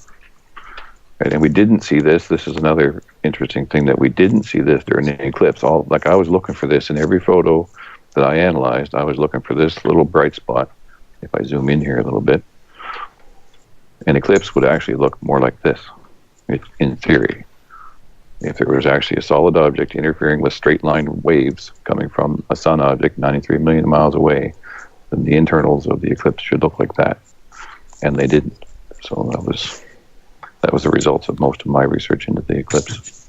Yeah, that's interesting. So let me ask you something, Chris. Just hypothetically speaking, say one of those images somewhere about people being able to bring out the Earthshine in the eclipse. Say one of those was actually true. If that was so, what do you think exactly what would be going on there, that we would be actually seeing features of the moon? Well, hypothetically, if you could look through the dark spot, like the dark tunnel of the eclipse event where it's canceling out all of the light, and you were able to catch an image of some kind of a moon or solid object, what you would be seeing, in my opinion, would be a reflection of that object off of the top of the reflecting medium of the dome and or firmament in the superfluid, and you would just be backscatter off of that. It's not actually light shining up from the Earth's surface up, obviously. It would just be scattered light within this firmament layer that's above it, right? It's like bouncing off the top side of a lens. Or, for example, if you look out your living room window and you see the sun in the west and you see a reflection of the sun in the glass itself, and you take a picture of the reflecting sun that's in the glass, and you think that that's the sun. But in actual fact, you can't see it because it's on the other side of the wall, right? It would be the same type of effect. You're just taking a picture of a reflection. Amen. Yeah, right? Totally. Okay, yeah, I can go along with that. That makes sense to me because, obviously, when you think about it in the heliocentric model, it would demand essentially that Earthshine would be bouncing 238,000 miles up to the moon, reflecting and then coming back 238,000 miles for over 500,000 miles, traversal of light for something that is simply just, a reflection. Now, in the flat Earth model, obviously, that would work a whole lot better because of the proximity, for one. And for two, my wife also has another model that, it is admittedly assuming that there is a physical moon and that it is made of something like celestine or celestite. And, she's talked about the reflective and fluorescive capabilities of that particular mineral. And she was saying that essentially what could be going on is that when you get celestine or celestite heated above a certain temperature, I believe 170 Celsius, that it will lose its fluorescive properties. And of course, if, in the flat Earth model, the sun and the moon are very close together, obviously right next to each other during the eclipse, and it could be the sun heating the moon, to this excessive temperature and causing it to stop fluorescing. However, it could possibly still be gathering some of the Earthshine in her model that would be allowing us to see this very faint image outline of the moon's features. So I just thought I'd throw that in there because, she really has it working quite well, but the only thing that doesn't work for me, like I said, was, in your analysis and the photos that you showed, there doesn't seem to be an object there, and that's really puzzling. So, okay. Right. That's so the issue. Real right? quick. And go ahead. No, go for it, brother. You're the man. Oh, I was just going to say that I found the same, like I'm leaning really heavily towards the triboluminescence and the crystalluminescence and all of these electromechanical processes within the firmament layer being itself electrically active, like a Gaussian sphere of superfluid, right? At super cold temperatures, we know that noble gases will turn into a superfluid. And that's like the cloud chamber experiments at MIT, and you can go look them up and watch the videos, and they're just awesome. What I did notice too, my main point of my research during the eclipse event was, like this image here as an example, this really intensely focused blue orb, half crescent shaped thing that we saw, and you can see it's being refracted. The red is natural refraction that happens all the time in normal pictures, but this blue thing that was forward projected, and it came in at all these different angles, and the common globe explanation is, oh well, it came through the pinholes in the trees and whatever, and like a pinhole camera. Well, I call bogus on that because it came in at different angles, different. Oh yeah. Hey, Chris, to interrupt you totally, I've got a few different shots. I've got some shots from Northern Virginia. My aunt took of the eclipse that has that blue thing and some different characteristics, as well as I think it was Karen B got similar things. So I'll try to cue that up a little bit. Maybe I can share a little bit of that. But not to interrupt, but yeah, that was not just from that point of view. I've got it from a couple different states. So yeah, go ahead, brother. Right, and depending on where you were during the eclipse, the angles changed. You can see that if I zoom in a little bit on so I'm going to call this guy Schrodinger's cat because he's both in our box and he's also dead and alive. And also, right. So anyway, you can see that as this image of that blue crescent now turned white as it comes through our, because the blue gets phased out as it comes through the air, right? It's just blue sky cancels blue light, you get white. But that's what's kind of going on here. But you can see that as the images were stacked, right, they're brighter in certain areas because they're being laid on top of each other. So it's multiple forward projections being scattered in all directions. And it's like a laser beam being stacked upon another laser beam. And the only way I could figure to do that was using that type of a model. I actually did a three-dimensional solid. I can find it here. Just trying to replicate it, right? And I couldn't do it. Yeah, NASA's calling this a camera obscura effect, right? Yeah, that's what they're saying. Yeah, but that's totally nonsense. I agree. Well, I'm an artist too. Like I've done, and I know Steve's wife's an artist too, and she does some great work. She's an artist too, so she'd probably tell you the same thing, that when you use a camera obscura type of effect, you take a pinhole, and it'll project the entire background scene upside down onto a wall. Then you can trace it out in pencil, flip your canvas over, and then paint it. Right? That's an old technique, hundreds of years old. The old artists like Michelangelo and all those guys used that, but it doesn't do singular images. It projects the entire scene. Like on the left side of this wall, it's the entire street being projected. So it's not camera obscura by any means. It's more something like this is what we're seeing going on is like a refraction through multiple mediums of crystal lattice coming. So this would be like the sun appearing to you in the air, coming through multiple layers of refraction and crystal lattice. That's the only thing that can explain it, because down each image, you have to consider that each one of these little images is being projected by a single crystal type of object from different angles. So as the light comes down to the center of a crystal, you're getting like a laser effect. And that's exactly what's happening. Yeah, we actually saw stuff like that happening in midair with our balloon launch that we launched, which I thought was extraordinary, as well as, cameras on the ground. And of course, most people would say, well, that's just some sort of a lens flare or something like that. But there are so many of those where that crescent tracks perfectly with the sun. You have to wonder, how is that possible? So yeah, I agree with you totally. There's something else going on there, and I believe it has everything to do with that, with the crystalline structure up there. Whether it's the sun projecting through it, or whether it's the firmament that's causing it, or whatever. But something is causing multiple diffractions, of that image itself. Yep, absolutely. That's what I did in my solid model, and I was going to maybe even send this to Steve to see if him and Mike could do some animations on some things and try to tie it into their work with the electrical toroidal effect. In this model, I just had a square, basically a square cube that I put in the particle properties and made it anisotropic, like to simulate crystals. And then this is basically would be our UGS ellipsoid in the orange here, where my little cursor is. In that little, if you can see my little box there. Yeah, I can see it. That's good. Right, so that's where we are, and there's 3 planes of different levels of atmosphere. So I put in the right, 0.065 is the density of the air, and I stacked it 3 times, so we get a layered temperature gradient. And then on the bottom, on the solid model looking out, that's what you would see is the sun appearing in the sky, and this is basically the moon. I stuck a moon in here, and but from the outside looking in, you can see where, depending on the angle of the light, because anisotropic light, what happens in crystals is it allows light to come into a crystal, and it only exits in one direction. So that gives light a propagation through a straight line, and we perceive that as time, right? Like light is time, literally, because it comes to us in one direction.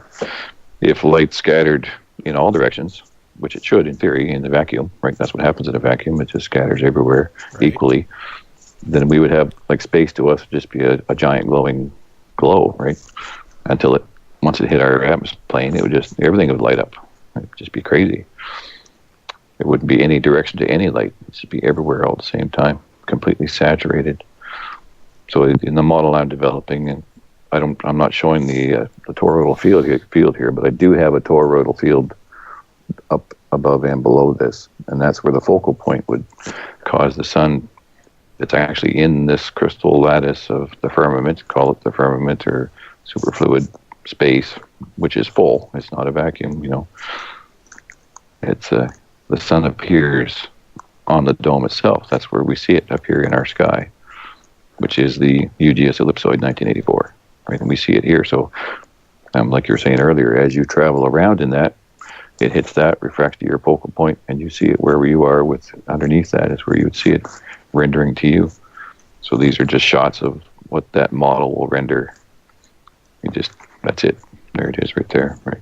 It does the moon phases. It's just particles. So. Yeah, I'm a little confused. I would say agreed. Yeah, I'm a little confused about that. I mean, if you could go back to that last image. This one, yeah. The one before that. Yeah, that one. Okay, so whoops, not that one. Nope, this one. This one here. Yeah. Okay, so you're saying I'm a little confused because you're saying the top part of that is what is representative of the WGS 84, but I thought that this would be more representative of, like, a dome firmament or whatever. And if not, then where exactly is the dielectric inertial plane? I assume that these layers that go down are like layers of atmosphere, specifically truncated off, or am I just reading this wrong?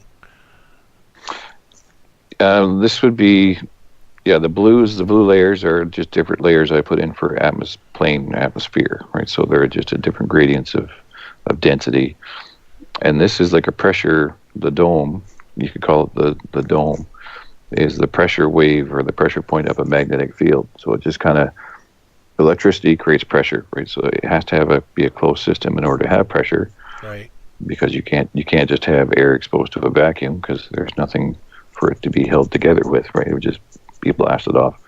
So it's so this would be like the electromagnetic pressure wave or pressure dome, and then above that would be, who knows? Like it has to have these crystal properties in order to have the light coming into it and being scattered, like we saw in the rendering, right? You would see a focal point and then rendering of different. So it should be scattered above. Yeah. So you're saying essentially that rather than a crystalline type of structure for the firmament, it is more of a pressure generated by an EM wave, as in the top of the toroidal field. Is that what you're saying? Or there's a Gaussian sphere or Gaussian dome boundary layer that allows us to maintain pressure under it, but above that would be the crystalline liquid, superluminous fluid, triboluminescent liquid type of atmosphere, of whatever region that is. That would be the firmament, in basically this cube just kind of represents it. But I would normally put it as spheres upon spheres upon spheres. Okay. Because we do see that when you look at the sky at night, right, you'll see that like the Milky Way has a shadow, right? One side is a mirror of the other side. Like the lit side is mirrored by the shadow side. When you look at stars, reflecting in water. Some will be duplicated in the sky, and you won't see them in the water. But there's more. Oh wow, yeah. You gotta show that, Chris. Honestly, brother. I can try and pull up some other pictures here too. But okay, and let me interject something really quick while you're looking for that. One thing that I'm seeing from this is I can accept definitely that the EM field is definitely generating a pressure on the atmosphere itself. And in fact, this is one of the claims, that they're talking about with HAARP supposedly manipulating the weather. Although, me personally, I'm not so sure that it's HAARP that's actually steering these condensation clouds that are being put out by the power stations. I know I'm diverting a little bit from the subject here, but essentially the theory behind what's going on, especially if you follow like Weather Wars, is that they're taking these NEXRAD weather stations and they're putting out 750 megawatt pulses of microwave, and that is essentially, that EM wavefront is essentially able to steer those particulate, water vapor clouds around, and then they are able to form them into, these storms and stuff. A lot of people are saying that HAARP does that. I tend to think it's probably, more the NEXRAD type stuff, but the bottom line is there is evidence to show that EM waves can definitely impact the atmosphere. Absolutely. So I just wanted to take that little deviation there. And go ahead, Chris. No, I totally agree. That would be a whole other discussion and hangout, right? Yeah, absolutely. And you're talking going back a few years to 2001 too. Yep. But, we talking about a space odyssey or the year? The year. The specific. Okay. Yeah, specific year on September 11 is kind of what I'm thinking. But that's a whole other discussion. Yep. So yeah, here's to go back a little bit on this is just an image I grabbed of, you can just go grab some high quality images of the Milky Way, preferably if they're a slightly overexposed one. Yeah, and while you're grabbing that, I'll just give a little update here from Central Florida. We've got some torrential rains. You might can hear it. It's not too bad. We're getting a little winds now.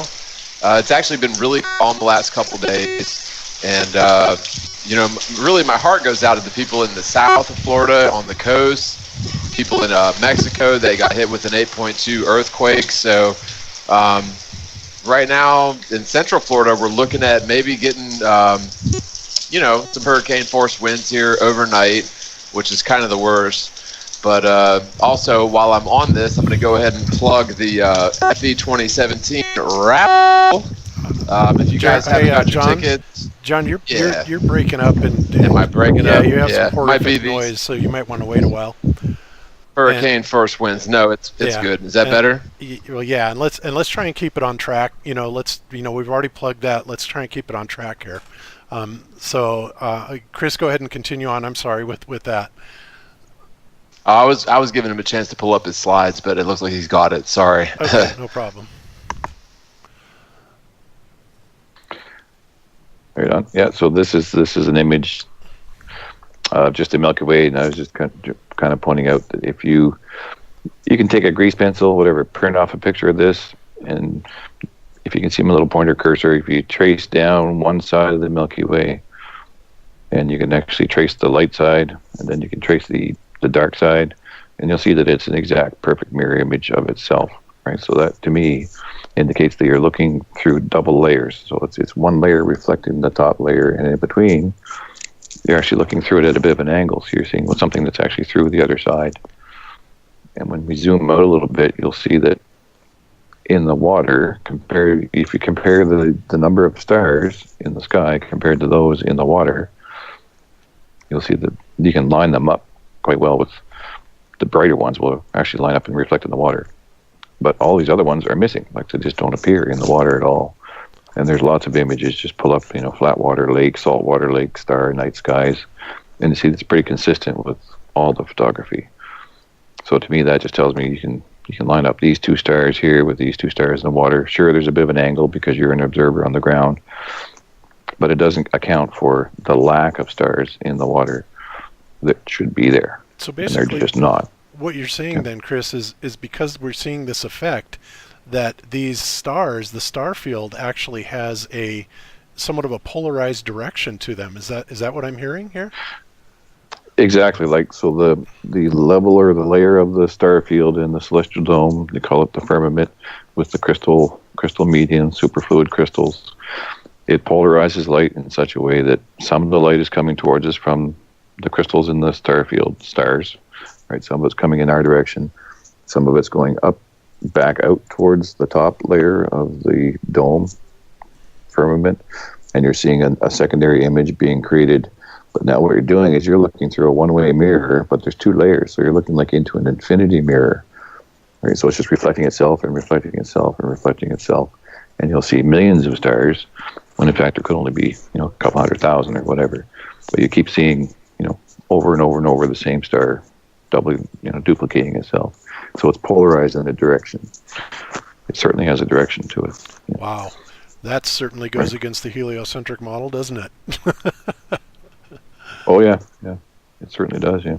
Yeah, but yet there it is. And so I see it. I certainly see it as being under pressure, because you need the pressure to create sonoluminescence. You need the pressure to create crystalloluminescence or triboluminescence. So when you apply pressure to a crystal, you get piezoelectricity, and it'll glow. Right? Yes. So it certainly has substance. It's under a lot of pressure. Obviously, it's impenetrable, right?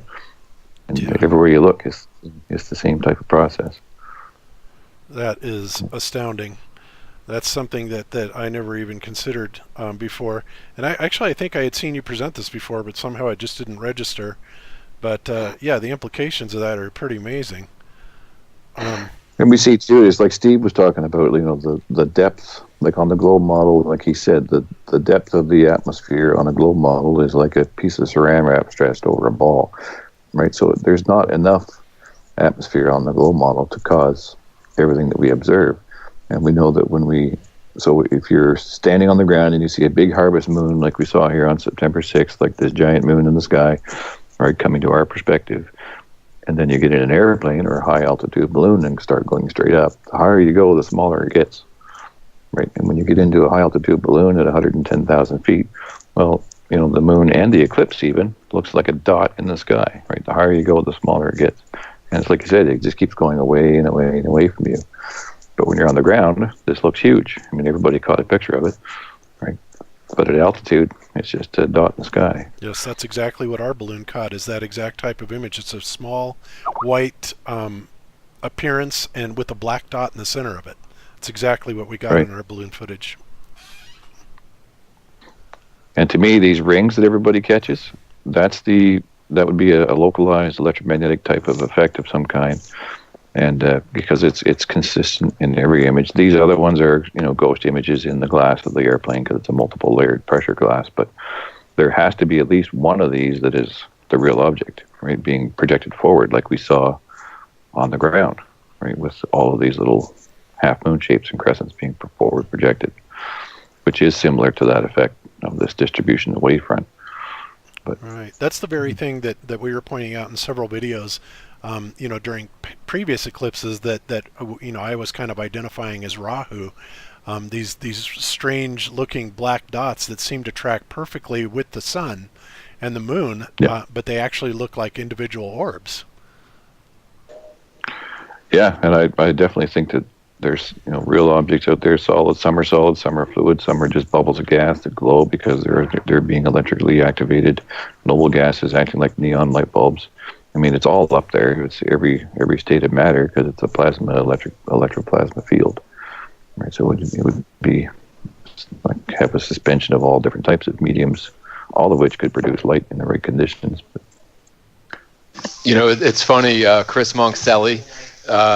I'm really glad that you're coming out saying this sort of thing is possible, because I remember a couple years ago I did that silly debate with that globetard professor, Grinley. Harvard astrophysicist, Grinley, NASA employee, claims that he never made any money off of NASA. But, I had that sort of sneaking suspicion, and my verbiage is probably wrong, but that the sun is an electromagnetic anomaly. And, it's a better explanation than hot atomic fusion. I still have these, the same blue sort of, not like, I don't know, crescent orb and I do have it queued up. Do you want me to go back to that after you're done, or should we keep it sort of consistent? Sure. Yeah, we can go back to it if you like. Yeah. Okay, real quick, and that way you can sort of just keep where you left off. But I want to show, because I do have some shots of that same sort of crescent orb from a couple different locations, and it's not just a camera thing. They could see it with their naked eyes. And could you too, or was that your footage? Oh yeah, no, I could. I wasn't in the right spot to see it. I did see something kind of like that, but I was in Canada, so I only got about 25% total, like partial eclipse. But okay, so let me figure out how to share my screen again, real quick. I'm still getting used to Skype. Okay. I just wanted to answer Bob's question here, and then you guys can take over here. Yeah. Well, and then we'll go right back to you. I just wanted to sort of keep it consistent and show I've got a couple different shots from a few different states of that. Well, 2 different states of that same blue sort of crescent orb. It's really kind of interesting. Excellent. Okay. This is Bob. You had asked about the firmament, like your wife had in her model and ideas, right? And I agree that this is kind of what's going on. Is in this model, it's the same, basically the same model, but except I turned off some different layers and took different screenshots. But you can see in this one, I basically have just a very bright light hitting a particulate crystalline type of medium as the firmament, and different layers of different pressure zones. And I did have a solid moon object in this model. So this is a side view on the top left here. Then this is just top down. And then this is from the inside out, looking out. So it renders all these types of effects just like a sun and moon in it. What's interesting is you get the right angles, you can actually generate lunar eclipses, blood moons, red moons, crescent moons. It'll do all the phases too if you move this around in here, depending on where you're at. Yeah, that's interesting. And, let me ask you something really quick then, Chris. It's interesting you say that, the blood moons and all that, and of course during the lunar eclipses, the moon kind of turns this blood red kind of color, and obviously in the heliocentric model it's the Earth that's causing the eclipse, but in the flat Earth model there has to be something else, and this is where I think the mythology of Rahu and Ketu is more applicable. But what I have kind of envisioned it as well as Cami, is more of a kind of an electromagnetic nodal point that is actually covering it. So you would agree with that then, right? That's exactly where I end up with it. Yeah, it's like in this image here, it's just a giant magnet on a TV screen. You end up with a black hole in the middle, and the waves being canceled out because there's a magnetic field. Now, if you happen to catch the right angle, we're looking up through this, and that could actually see something above it, right? Then you might catch something above it. But otherwise, I think the eclipse is essentially just an electromagnetic cancellation of the light. And that's why you see that external ring being projected forward around at what they call the corona, right? It's just a forward projection. And then during partial, that's why you get the blue forward projected crescent. And it comes in at all different angles, because once it's projected above and then hits our refracting firmament dome and scatters in these crystal lattices, then it comes in through this lens, something like this I had modeled, right? Comes through this crystal firmament and just from all different directions. And in actuality, we're actually kind of in something more like this, right? The shadow we see is actually going back to the source, and we're inside here, so we're looking up through a magnetic field, and we're seeing basically a reverse shadow being canceled out. Right. See, everything is backwards, right? Yeah. Because I tried to model an eclipse, right? And this would be partial as a solid object. So this is a solid object approaching the sun focal point. I'm going to call the focal point because where it appears to us, right, where the apparent sun focal point would be, you should have saw some sort of crescent at some point. And during totality, you would still see a crescent. It should have looked like this. And when I rendered it in a model to scale, it ends up looking more like this. You would have seen something, but we never saw it. So. Mm-hmm. You know what this means? It's interesting because what it means is obviously NASA and other agencies have got essentially the entire EM field of the plane mapped out, and it is because of this that they are actually, I would assume that at least part of this is what is used in facilitating the prediction of these eclipses. Now, if you go back several hundred years, they probably didn't have this type of technological equipment where they would be able to measure, to, the nth degree, these EM fields. So it was pretty much taken from, however they do that, especially assuming a flat Earth model. That part of it kind of perplexes me, is that, if these are EM nodal points, then how did they figure this out centuries ago? Or was there a simpler way of doing this? I don't know. Kind of an interesting thought. Okay, so can I share this real quick, just so it's I don't want it to lose relevance. You know what I mean? Yeah, go ahead, John. Because some of the stuff he was showing, I talked to a few people that saw this anomaly. Let me share my screen. Okay, this is the one you presented on Sun and Moon Group, right? Yeah. Yep, there you go. You got it. Either that or on my channel, but okay, so y'all can see my screen? Yep, I'm switching to it. Okay, you're presenting. All right, perfect. So these right here, I thought they were Karen B's. Karen B found some other really cool stuff too. I can maybe show that as well. But these are from I Spy NASA Live. No, these are from my aunt. The next one's from I Spy NASA Live. But you can kind of see here, let me just zoom in on a little bit. And sorry. Here we go. So you can kind of see it down here. There it is there, behind those palm trees or whatever. Okay, and so we'll go to the next one, and there it is again, right here. Zoom in. Well, there's some better ones. There it is, this blue orb, and lots of people saw it with their eyes. It's not a camera thing. There are some duplicates in here, but yeah, there's that. I'll zoom in on that one. So there's that blue orb, and then you get some really interesting pictures of it. Getting in here, let's see. Yeah, so it starts raising up in the sky, right? Like, what is up with that? This is from the eclipse back on August 21st. And again, this one here is from now central to northern Virginia. Sounds like we're getting some weather alerts here. But okay, so next. So this is this wasn't just in Virginia though either. Sorry, tornado warning here. Okay, sorry y'all. Right. So this is there's a few. Oh, there it is. That's like a really good one of it here. Let me zoom in on that. And so that's, again, this is in Virginia. There it is again. And again, and again. Well, that's, yeah, there it is right there. Hopefully it's not too small. Here's another one. Zoom in on that. And so you kind of get the point on that, right? But up in North Carolina, Candy Franklin, I Spy NASA Live, has got the same thing. And these were visible with the naked eye. So it's not some sort of sundog or, camera thing. But does this sort of correlate with what you were sort of noticing, Chris? Yeah, they were consistent in all the photos I looked at, and some were definitely a flare, like a secondary projection of the same thing being caught, multiple layers of camera lenses. Some of them do have. Some cameras will do that, especially cell phones are notorious for it.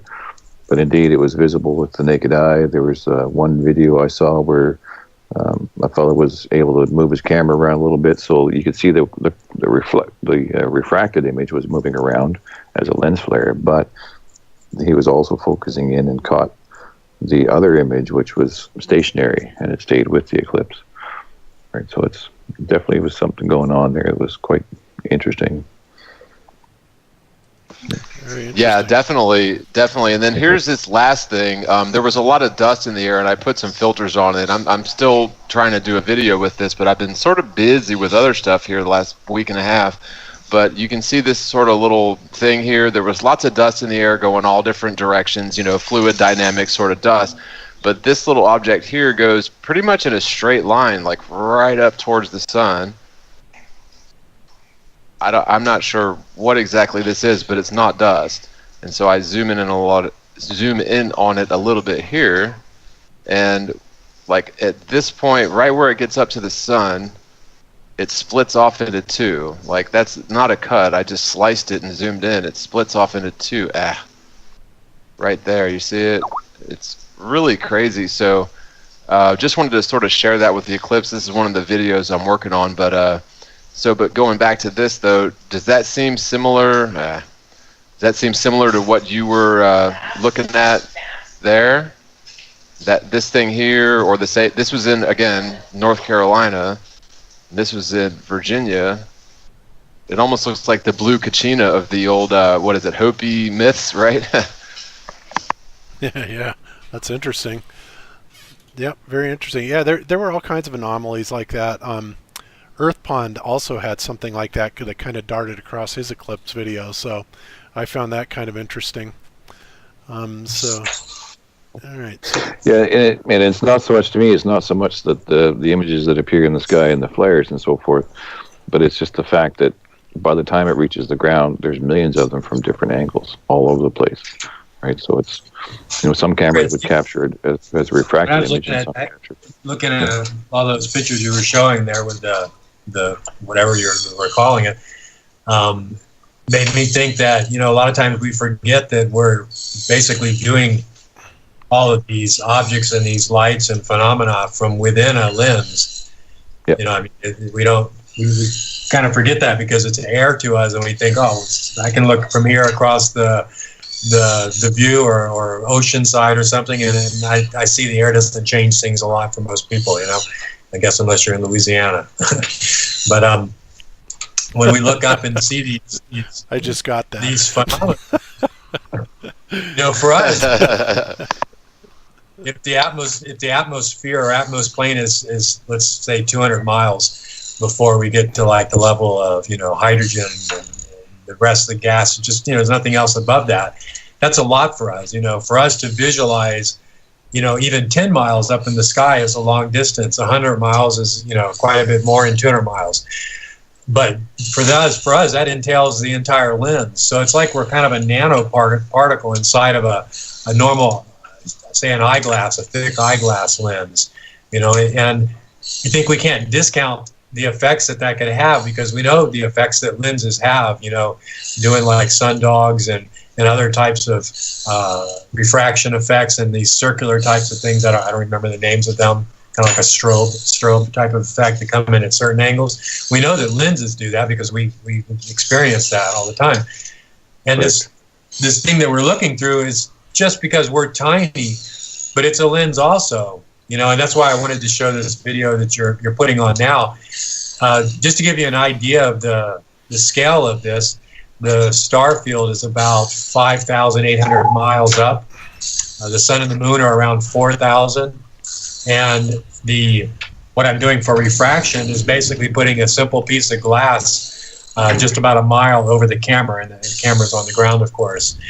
So it's a very crude reproduction of what, say, 100 to 200 miles of refraction gradient would do, but it gives pretty good ground views and fairly accurate ground views.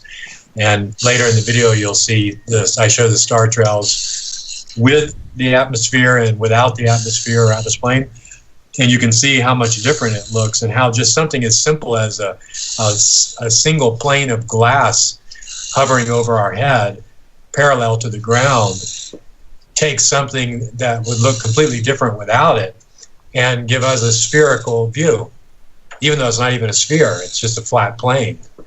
But it gives a spherical view, and you'll see this in the star trails that comes up next if you want to skip through. It's a short video. It's not the final video I'm going to put up will be in 4K, so you'll be able to see the star field a lot better. Okay, so this part right here. So there's something I want to. Go ahead. This is looking from like Morocco north. Go ahead. Well, if you just wanted to pause it, there's something I was going to ask you, Steve, since I got you in person here.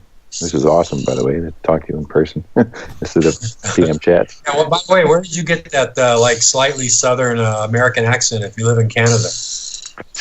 Well, it's interesting.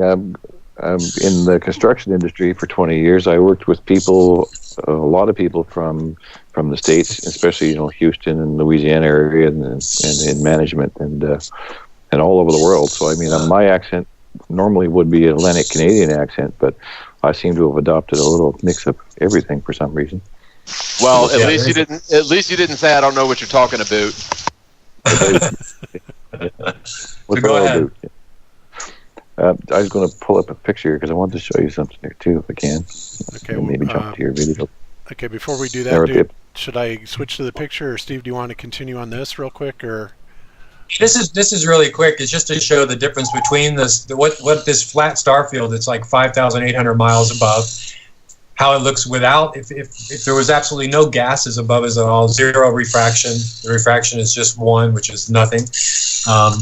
That's what they would look like. And this is looking north from Morocco, so looking directly at the North Pole direction. And the skies are not what we see. And in the clip that's right after this, each one of these clips goes for 24 hours. I have the star trail so you can see it more visually, the geometrics. And it's not what we see. We see more perfect circles when we look north or even south in the star trails. And just doing this simple refraction layer over the camera solves that problem. It gives us star trails that look very accurate to what we get in reality. So I think that what Mike is working on, that we're working on together with the magnetic field, sort of being a liquid type of lens, liquid in the sense of magnetic, a fluid lens, a magnetic fluid type of lens, that gives us this perfectly spherical view that we see. This is still going. Now it's going to be with the star trails, and you can see it a lot better. You can see that it doesn't make perfect circles like it should. This is only perspective, and the ground is just below this. I pointed the camera. The center of the camera should be exactly where Polaris is from this location. And that's the sun, by the way, on the lower left, which you obviously would not see at midnight. So again, this doesn't represent what we see. If you want to jump forward to the next one, because this just goes for 24 hours and completes the circle, then you'll see what it looks like with the atmosphere. Just stop. I'm just going to keep going. See how it's making the full circle. That's something we never could get in reality. But okay, now it's with the atmosphere. And you can see already it looks like the field is standing up on its end, perpendicular to the ground. And if you want to jump forward again, you see it with the star trails where it's a little more obvious, the perfect circles. Yes, very nice.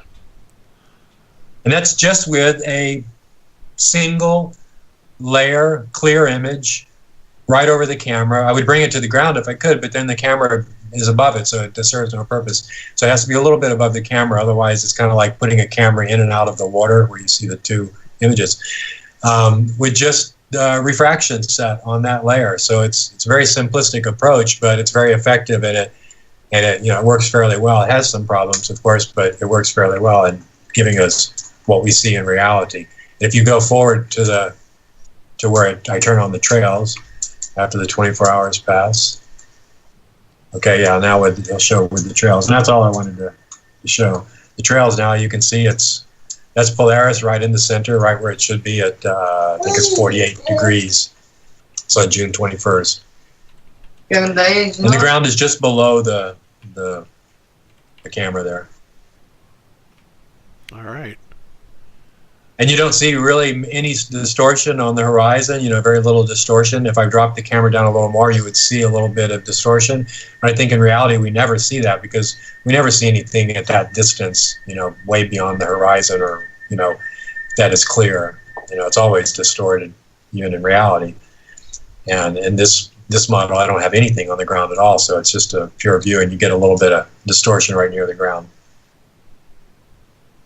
And Chris, you had something you wanted to show? Oops, you there, Chris? Wow, what happened to Chris? Yeah. Oh, there you are. No, I'm here. I was going to say, I know of a guitarist that's not going to take Canadian jokes that hard. Yeah, exactly. Oh, I had just had to unmute my mic there.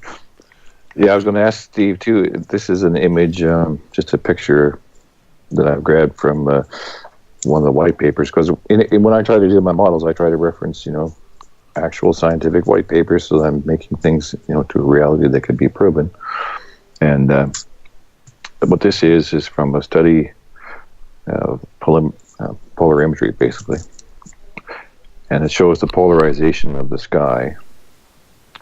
And I was going to ask Steve about when you guys are doing the magnetic field. This is basically A and B, so it's comparing the sun and the moon. A being the moon, I believe, and the B is the sun. Oops, go back there. So we can see basically the analemma effect as well too within this, but it's the polarization of the lens of the sky, the entire sky, and they did this over I think a year or two in this study. But we're seeing the same type of refraction effect, and especially the one where you can see how the on the right hand side, the second image down there, where it says the degree of polarization, and that little bit of a spread out effect at the limb that we do see even on time and date, right? They have to show that kind of waveform function of the sun, right? So you can see the sun, its refraction is different than that of the moon. The moon is polarized already. Most of its light is polarized.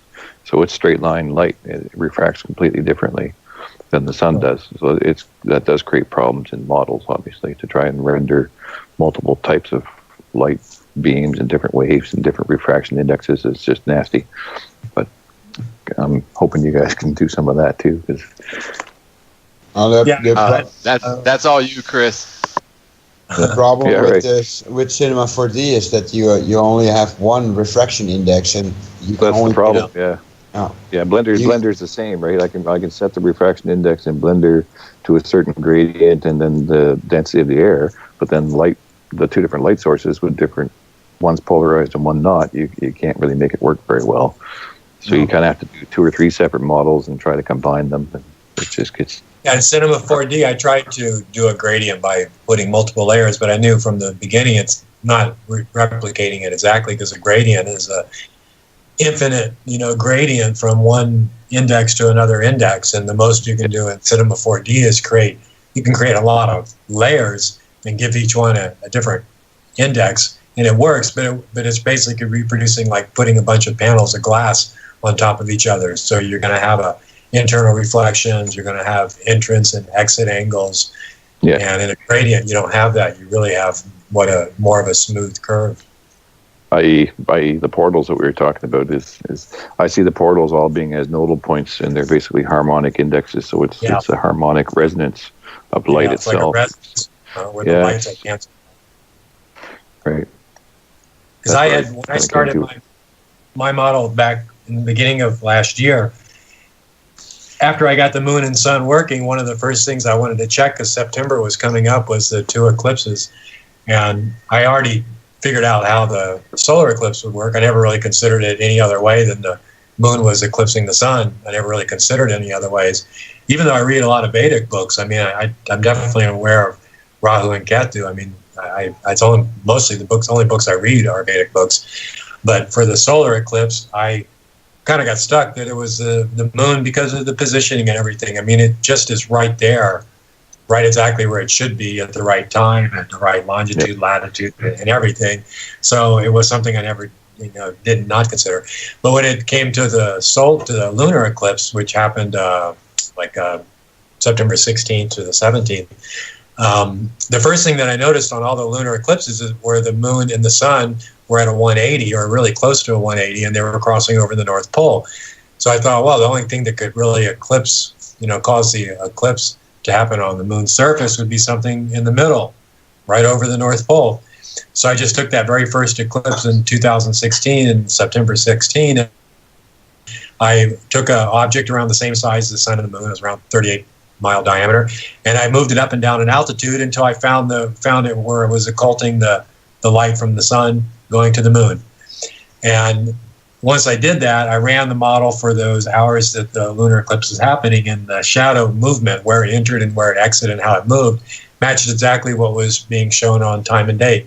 So then I went forward to the February 2017, and I kept going forward and kept going forward, looking at the lunar eclipses, and they all happened the same. Their shadow movements matched what was being shown on time and date, yet I never needed to move that central object anymore. And in some of my earlier videos, I called it Rahu. I don't think that really matches the Vedic explanation of it, or maybe it does. They don't get into really detailed specifics on the two. Steve, let me ask you something. Is Rahu in K2 at least the way you're interpreting it? Because I've seen two different interpretations. One is them being actual black bodies, and then others describing them as simple nodal points. Which way are you looking at it? I've seen both explanations too. I tend to go with the nodal point explanation, and somehow harmonically canceling out the transmission of light on certain frequencies, or it's some sort of canceling type of effect. You know, that's how I would see it as well. Yeah. And they know the schedule. It's not like they need to be predictive. You know, the model itself, if you just were to note all the eclipses over time, like they've done since ancient times, you see a 223 moon cycle, you know, and all the cycle does is repeat itself, even in quality. So when you have red moons I found out were when the alignment was almost exactly 180. Of course, it could be 180 also, but I don't think I even noticed any that were exactly 180. But they were really close, and the closer they were, the more red they were. You know, at a certain perfect alignment of 180, they would start to call them red moons. You know, and my explanation for that was red light travels further and over boundaries easier than, say, violet light. You know, like I think that's the reason we get red sunsets. The same reason, like if you deal with wireless or video, we know that lower frequencies travel, you know, further than higher frequencies. Same in music, you know, bass notes travel further and are not directional, and then the high frequency notes. So the red being the lower frequency would go around whatever that occulting object was, light up the moon and give it that redness. If it was not exactly 180, the white light from the sun would overpower any effect that might have. You know, the red light being a much dimmer light, you know. Exactly, and that's what this image here was showing, that I was showing earlier from the white paper study. There is the polarization of the entire sky.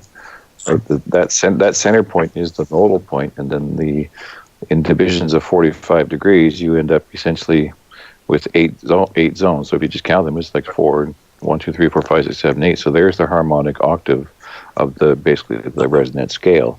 So, you know, sound and light, it's all the same thing, like Steve was saying. So you have a center nodal point, and then divisions of harmonic resonance, which is your incidentals, right? Yeah, similar to you have like with sound and semantics. You know, you have these points of energy and these points of no energy, creating these hills and valleys. And it's not that I think that there's some sort of dark body over the North Pole. I never really thought that, you know. I think that it's more of a representation that when these two objects are directly in line with the geographic North Pole, that they create some sort of canceling effect in the transmission of energy from the sun to the moon. So it doesn't light it up like it should, like a full moon. You know, it should be lighting it up like a full moon, but it can't because there's some sort of backslash or back whiplash of the energy that's coming from the sun because of it's coming directly over the North Pole. You know, there's some canceling effect of the North Pole, like a beam that goes up the North Pole, that if the sun and the moon are in line with that beam, it kind of sucks up the energy. Right. It's kind of a discordant type of thing. It's something that would be. And what's interesting is I was just doing two different frequencies. Sorry, but you know what a beat pattern is, right? Whoa, whoa, oh, absolutely. You know? Yeah. Similar to that. Yeah, and it's interesting because when you look at this,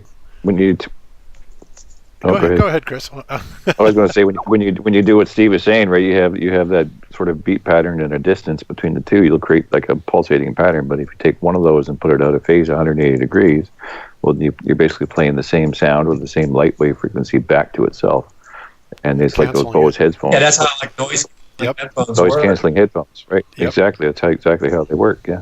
Exactly. And I was going to mention. So as you can, in light, it's just a frequency. Sound is a frequency. going to have light canceling frequencies too. Yes, exactly. And all this, you're right, it goes back to cymatics.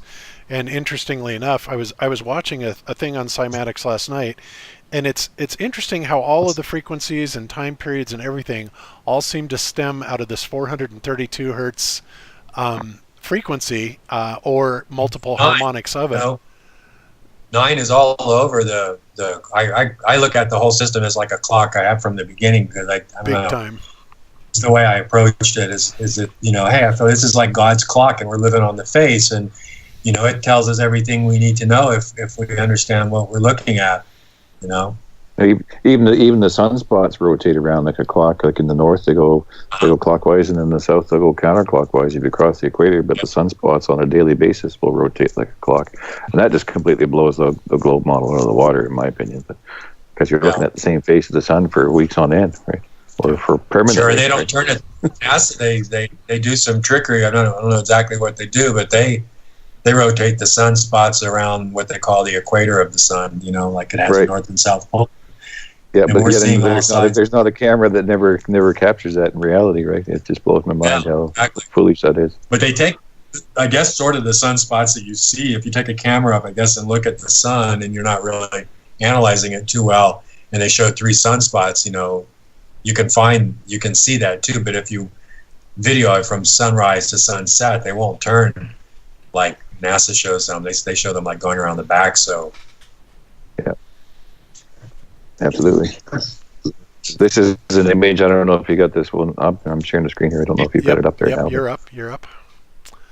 This is related to what Steve's saying too with the toroidal fields, and this is actually, I just tried to map a toroidal field to the eclipse event to see what it might look like and where the fields would be kind of distributing along the line. So you can see as the light scatters outwardly, it does follow those types of straight line refraction patterns, and that's all that was. I took a picture into Blender and put a toroidal field in there, and then I took it to the next layer and just said, okay, in 3-dimensional sense, what would it look like? And that's kind of where we see a nested toroidal field. So you would end up with an initial toroidal field that condenses and cancels the light, and then a secondary one that's distributing the light. That's what magnetic fields do. They stack and they nest, and every time another one, it phase shifts, right? So you end up with a phase shift. So you have one that's one polarization, and the next one's polarized the other way, and then the other way. They just keep stacking, and that's the harmonic resonance of magnetic fields. I put a picture in the chat. You can actually see the magnetic toroidal field in the light during the eclipse. Yeah, it's further above the one that I pasted. Okay, hang on a second. Let me bring that up. Yeah, bring her up here. Yeah. All right. Let's see. Whoopsie. Let me scroll down. In the chat. In the Skype chat. Yeah. Let's see. How long ago did you put it in? I don't see it. It's above mine. A couple comments above mine. Okay, where you said, Mike, are you back? I'm back. I see the flatter star trails. No, further up. Oh, okay. We're going way up. Above that. Deep. Okay, that one. All right. Yeah. All right, let's bring that over. Let me share that.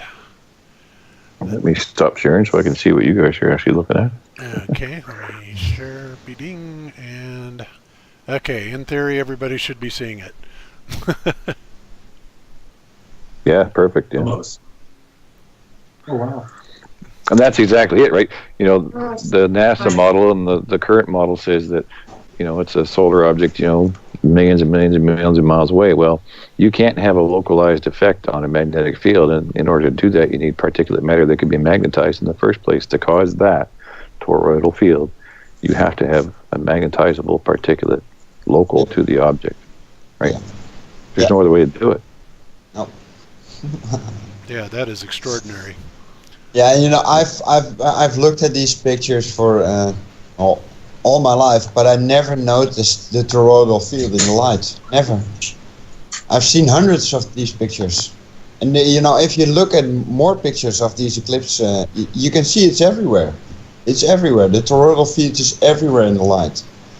Yeah, absolutely. Well, even in the heliocentric model, the Earth, is portrayed with this magnetic field around it. and of course it is none other than a toroid.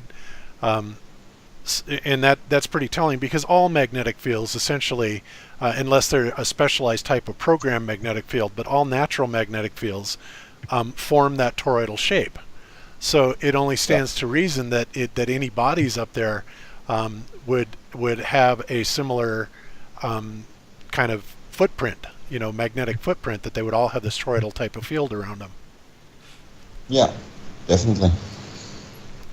So yeah, that's a beautiful shot. That's really amazing. Yeah, and I just came across it by accident, and I asked if anybody. I asked Karen if she noticed it, and she said, yeah, I saw it before. I was really beating myself over the head. Why didn't I see this before? Yeah, that's incredible. Have you tried to bring Earthshine out of it by any chance? No. I was just focusing on the torus field around the moon or whatever is causing the eclipse. This is it. Like as the energy comes into our system, I mean, it reacts to our magnetic field, and we have to start thinking in reverse. Like it's really hard to deprogram ourselves of that global mindset, right? But in actual fact, the magnetic fields that we're observing bouncing off of the dome lattice, coming back to us, that we read in radio microwave spectrum, is basically the Earth's plane field that's going up and just coming back. And as the energy comes into our system, it's everything that comes in here is reacting to our local field, right? So it's like our local field is reaching from the ground up to these things, and that's what we see. We're seeing a reflection of ourselves basically coming back to us, and it's really hard to think in reverse, but that's what we have to do, because it's all backwards. Boy, that's directly in line with the whole idea of the microwave background, which is really just a reflection of the water that they say. Yes, yeah, absolutely. Yeah, you can take the microwave cosmic map that they call the W map and overlay that on the electromagnetic square grid, UTM grid, of the Earth's flat plane surface, and you'll see it's exactly the same thing. You can go point to point to point to point and say, okay, well, that's the South Atlantic anomaly, and we're seeing it in the sky, right? And that's exactly what's happening. And I've done some things where I've taken the Milky Way and put it into a waveform pattern similar to the transit the supposed ISS travels, right? And I've mapped it to the W, like the time and date map, and mapped the Milky Way in that S sine wave pattern. And it'll follow the equator, and you can actually see that these are the Philippine Islands. This is Australia. Like, it's actually the Milky Way. It's a mirror image almost of the ground equator line. Right? It blows your mind. Yeah, because it's all electromagnetically connected. Yeah, absolutely it is. And just out of curiosity, Chris, what, in your opinion, what do you think the South Atlantic anomaly actually is? It is slightly east of 0.0 point on the UTM grid, and it's basically it's a focal point of one of the four pillars of the magnetic field. There's actually four of them. There's one in the South Atlantic anomaly. There's one in northern Canada. There's one in northern Russia, and one south of Australia. And I think in Steve's video and Mike's video there, they've mapped that, and they show how that one that's below Australia kind of travels around a little bit. It floats around. Yes. But they're the four poles. They're the four poles of a quadrupole field. So we're on a magnet, but the north-south axis is actually going on a flat plane, right? It is north-south, causing that refraction in the air and everything we see. But there's four other poles that are local to the ground.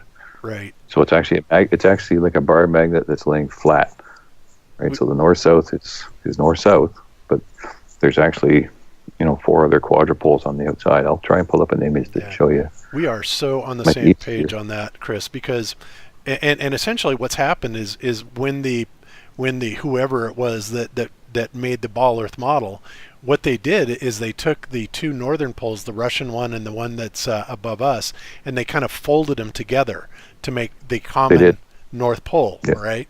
Okay, so that's exactly right. And yet what they tell us the South Atlantic anomaly is, ironically, and of course is utter bullshit, is that it is supposedly the Van Allen belts that are dipping down all the way down to the surface of the Earth.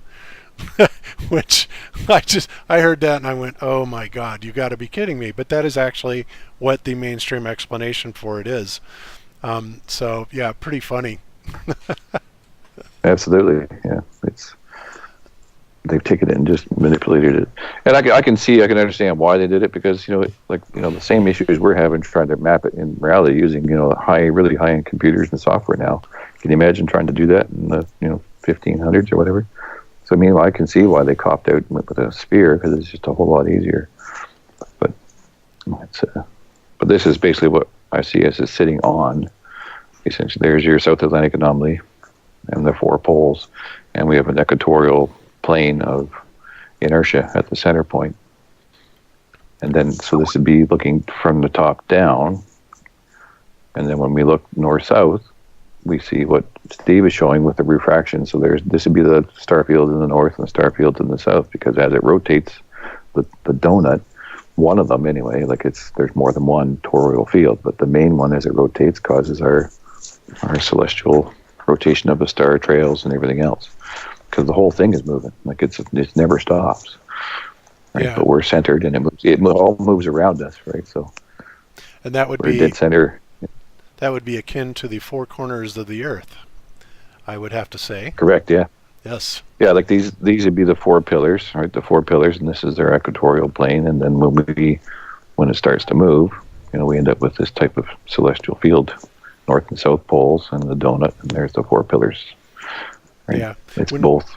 When Cammie was originally doing her model initially, we had come up with a few variations trying to explain these magnetic anomalies. And of course, we had already come to the conclusion that the 2 northern fields were essentially folded together in the globe map, making our magnetic North Pole. But we were kind of hypothesizing and playing around with different models and one of them included actually a 3rd magnetic pole. And we were trying to explain that, and of course that didn't really pan out that well. And but looking at it in this context, this makes absolute perfect sense, and we can go back, and we actually did go back to a 4 pole model, and that seemed to work out a lot better. So, but boy, we've been playing with it, I'll tell you. Yeah, and if you take this type of magnetic field model and take the map of the actual, you can just Google the magnetic field of Earth, right, and you'll get a map, and it'll lay over this pretty much exactly like that. You'll see that that's the South Atlantic anomaly. This is Canada. That's Russia. And this is the more focused one. You can actually see it actually does focus that way in a real magnet. This little sharp focal point of the blue one on the bottom right is actually where Australia would be, and that's that focal point. Mm-hmm. Yeah, it works out perfect. Yeah, it does. And of course, like I said, when you actually lay this down on a map, on a flat Earth map, and in our model, what we wound up doing is we took and we moved the prime meridian from Greenwich back to Giza, which is approximately 30 degrees. And when you do that and you go down to the bottom of the globe, what happens then is the prime meridian bisects eastern Antarctica and western Antarctica almost perfectly, because when you look at that, it's kind of a hatchet job anyway, the way they kind of pasted it together. And so then when you project that out onto a flat map, what it does is it separates these particular major land masses of Antarctica by about 120 degrees, one being below South America and the other one being below Australia. Okay, so it's really interesting the way that works out when you do that. And then of course we had AJC 1844 on last week, who was doing kind of an AE layout of these star maps from planispheres. And interestingly enough, everything lined up perfectly when he took these planispheres and projected them out into an AE map, except for the fact that the constellation Octanus was split up in essentially 3 distinct positions, which blew me away, because they seemed to match up perfectly with exactly where we had placed, the Australian, the node below the Australian continent, and the node below South America, and then the node by Africa, right?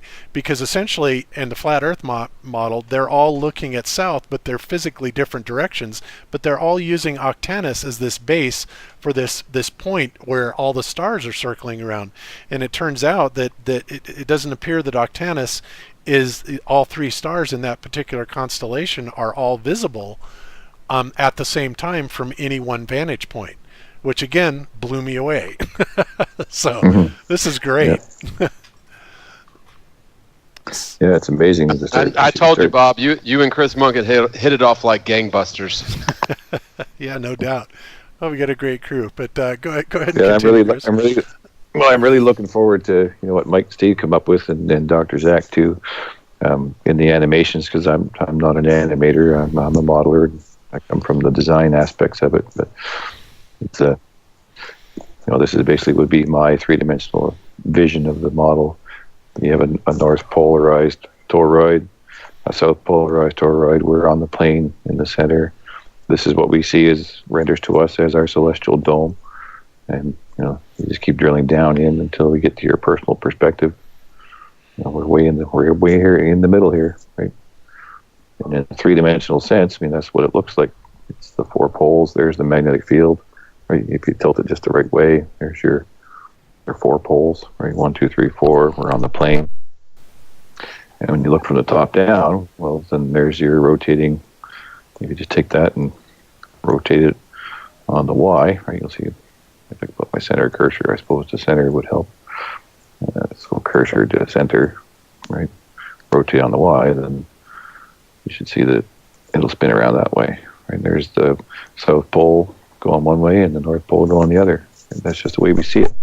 And it all renders to us through this magnetic setup, right? It's the perfect capacitor.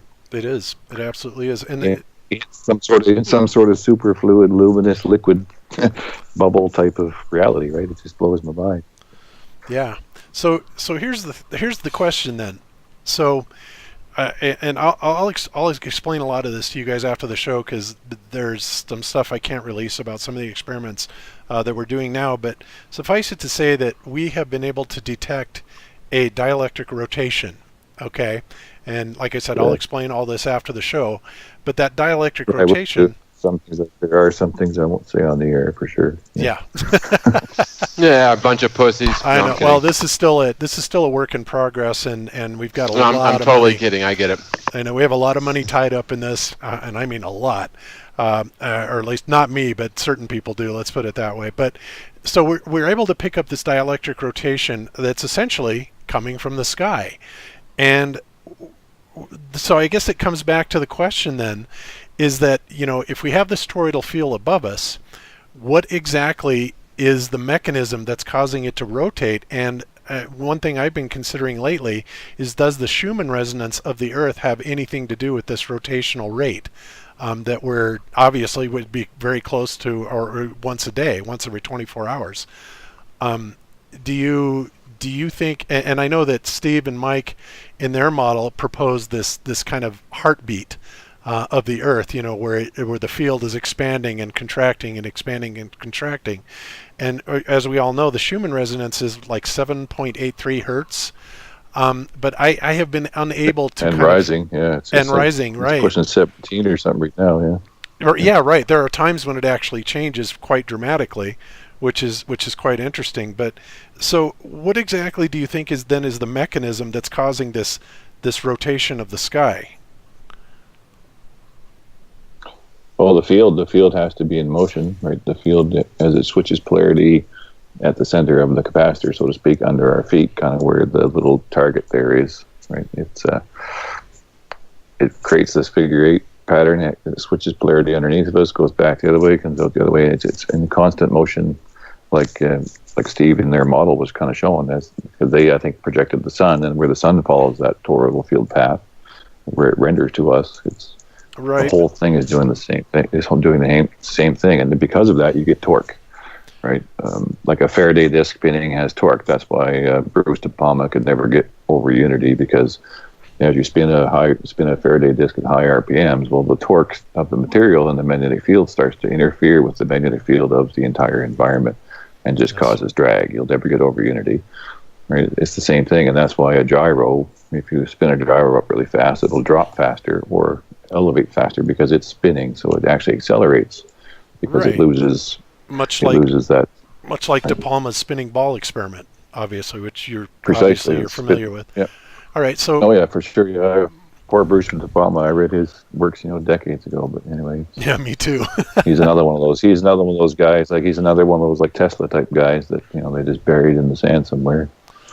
It's a sad story, but I mean, he was right on it with a homopolar generator. Yeah. But so what I'm seeing here in this model, That's pretty much what we are. We're inside a homopolar generator. That's why it spins, is because we're in the center of a homopolar generator at the 0 point of where it's neutral. Right. And that makes sense. where But I we guess what I've been doing, In obviously, the eye of the hurricane, so to speak. Yeah.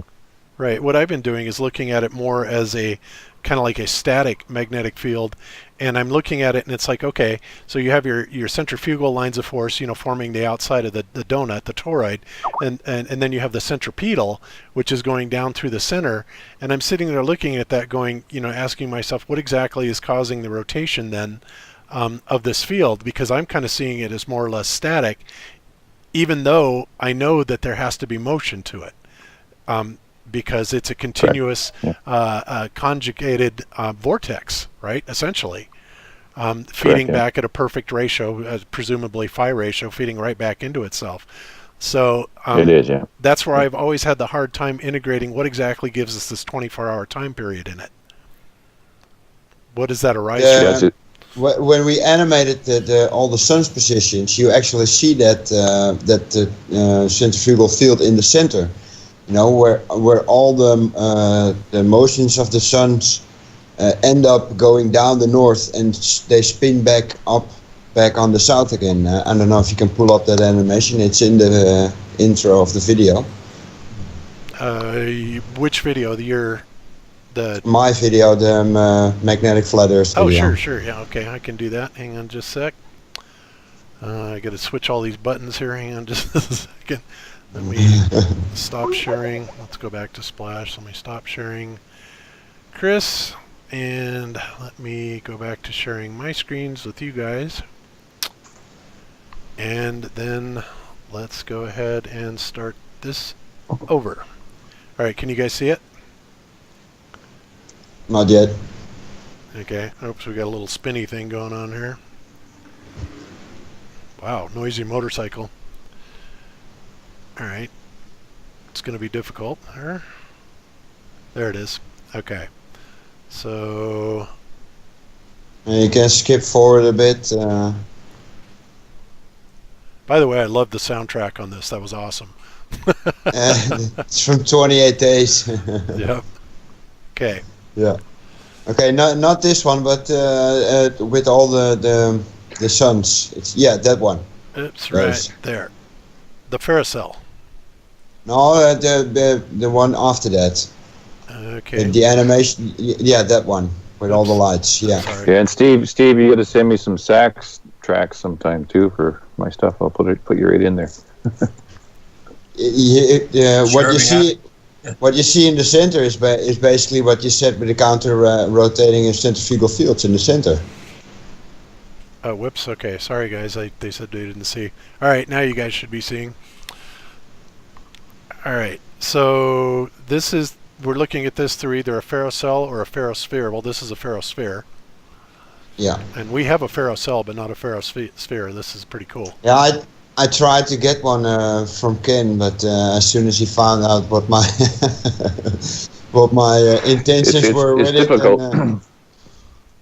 It is really hard to visualize in your mind. Like, if I get what you're saying, Bob, it's because it's hard to visualize frequencies. Like, when you take a bicycle wheel and you spin it at a certain speed and into your eye, it'll start to spin backwards, right? So that's because it's now lined up with the refresh rate and frame rate of your actual head, right? And we see the same thing with cameras. You can, strobe lights and cameras and all those effects. Well, this is what a magnetic field does. It's vibrating at such a high frequency and it's always in motion that it's actually doing what this image is showing here. It's doing this in and out of phase shift so fast, right? And then it just pulls everything with it. It's a self-rendering type of system. Yep. Yeah. It's amazing, really.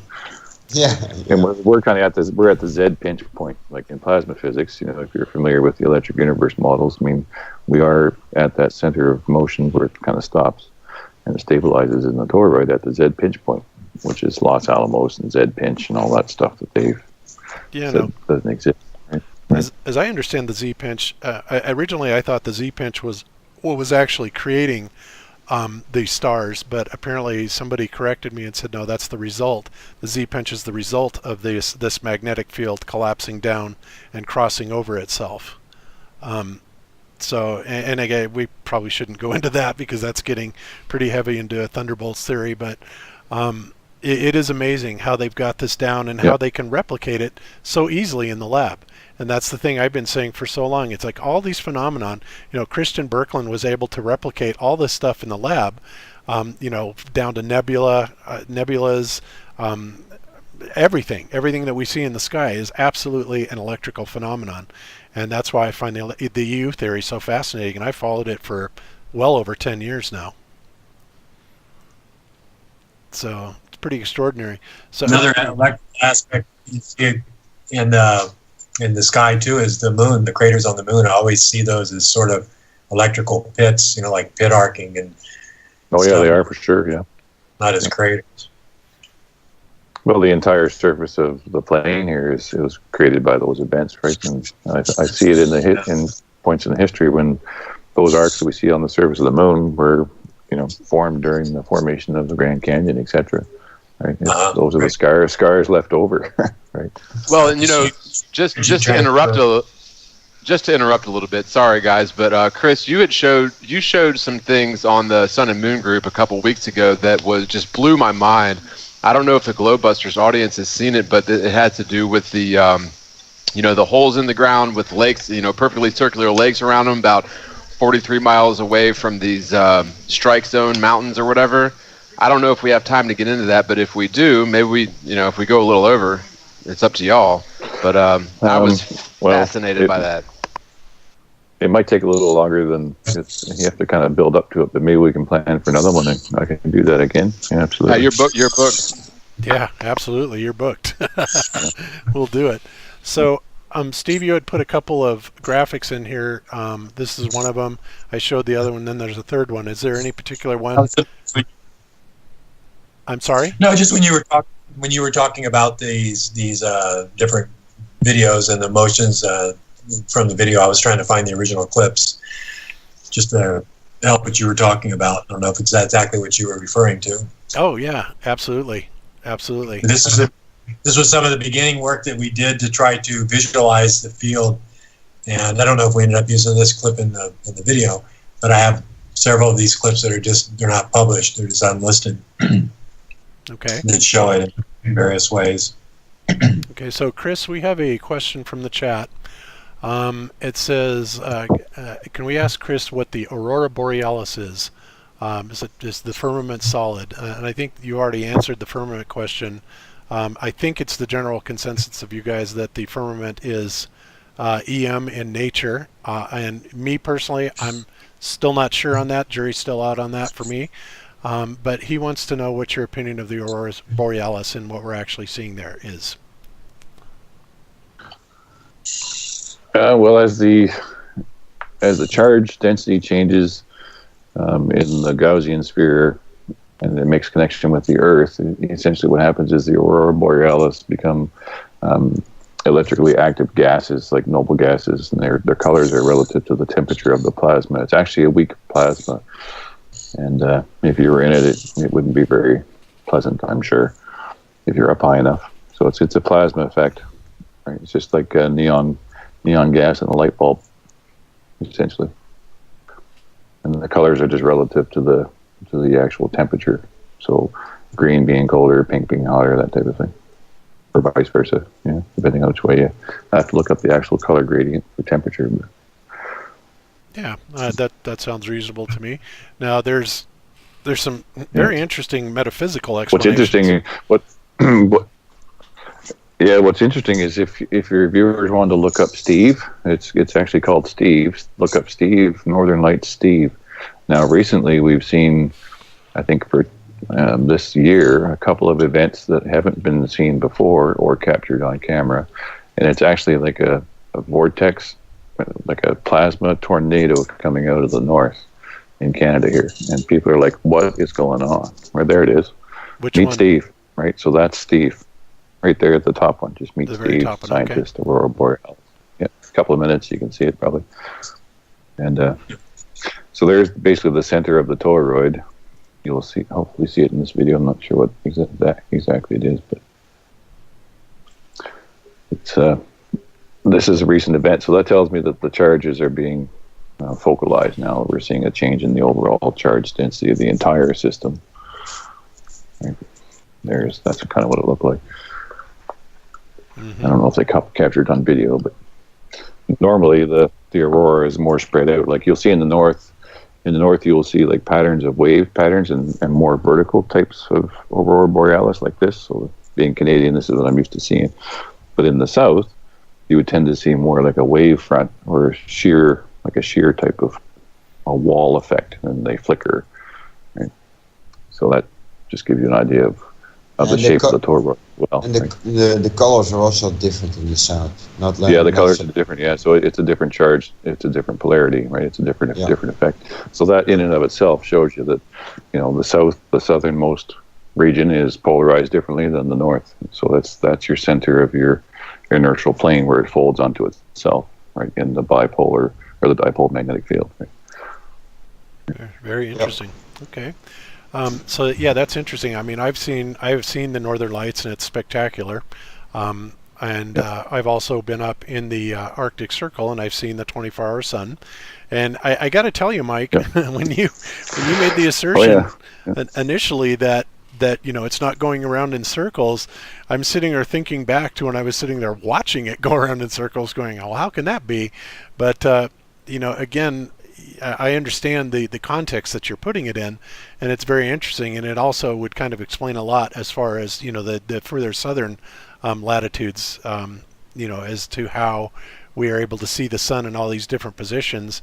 Now, there's one other thing also that Jaron, I know, has brought up many times, and maybe Jaron can explain it better than I do, but he has pointed out on Google Earth, for example, that every time anybody points or looks east, or a compass looks east, that essentially it's going down and pointing at a point on the equator, whether it's in the northern hemisphere or southern hemisphere. Am I somewhat accurate in that, Jaron? And if so, why is that? Why is Google Earth portraying it that way? Is that right, Jaron? Yeah, I think. Yeah, you described it right. I just think it's weird. I look for things that we were taught, and then when I find out that it's not quite that way, then you have to really look into, okay, why were we taught a certain way, and what are they trying to hide? And everyone, I think, assumes, you can even ask any Glober, and for the most part, they assume if you remain on the same latitude, that you're going in the same direction. So if you are on the 50-degree latitude and you start heading east, they think you can just come right back to where you started, which isn't true. The only place that would be true is on the equator. Because if you look east from 50-degree latitude, you're actually, if you look 90 degrees east, you're going to be looking right at the equator. And that's the truth for no matter where you are. Anywhere you are, if you look east, that line will project over and meet at the equator for everyone. So I do have that question too, but the other quick question I had for Chris was if anyone had, in his opinion, had been to space, and if not, what does he think the highest that we have been or can go? And then lastly, have you seen that it's a video I played last night too, the German rocket that did the same thing as the Go Fast rocket, where it went up. Of course, it goes straight up, not like NASA's horizontal dance that they do, but it went straight up, and again, it gets stuck. And they describe it in the video description as it experienced microgravity for 6 minutes. But I'm just wondering, I'm starting to see some cases where it looks like maybe for some reason things are floating at a certain height. Have you seen any of that, or can you comment on that? The multifaceted question. First, no, I don't think anyone's ever been to space, because I don't think it's possible. I do think that you would go up for a while and things get colder, and then they will get hotter because we are entering into a plasma type charge. As the closer you get to the firmament, the hotter there is a gradient there. And I have seen some of those high altitude balloons that kind of show that. They'll start at ground level temperatures. They go up, they cool, then they start to get hot again around 110,000, 120,000 feet. I don't think anything's ever been higher than 80 kilometers, probably 80 to 100 kilometers. That would be the Project Fishbowl type of idea. That's about the maximum that I think anything has ever really gone. Even if you could go to space, the temperatures in the Van Allen radiation belts would melt aluminum tin cans at 650 degrees far before you'd ever even get out of here. It's impossible, right? And then as far as those GoPros going up, I know the GoFast 2014 did eject a yo-yo D-spin device, but I'm not sure on this other one you mentioned. I haven't seen that yet, so I'd have to have a look at that to make an opinion on it.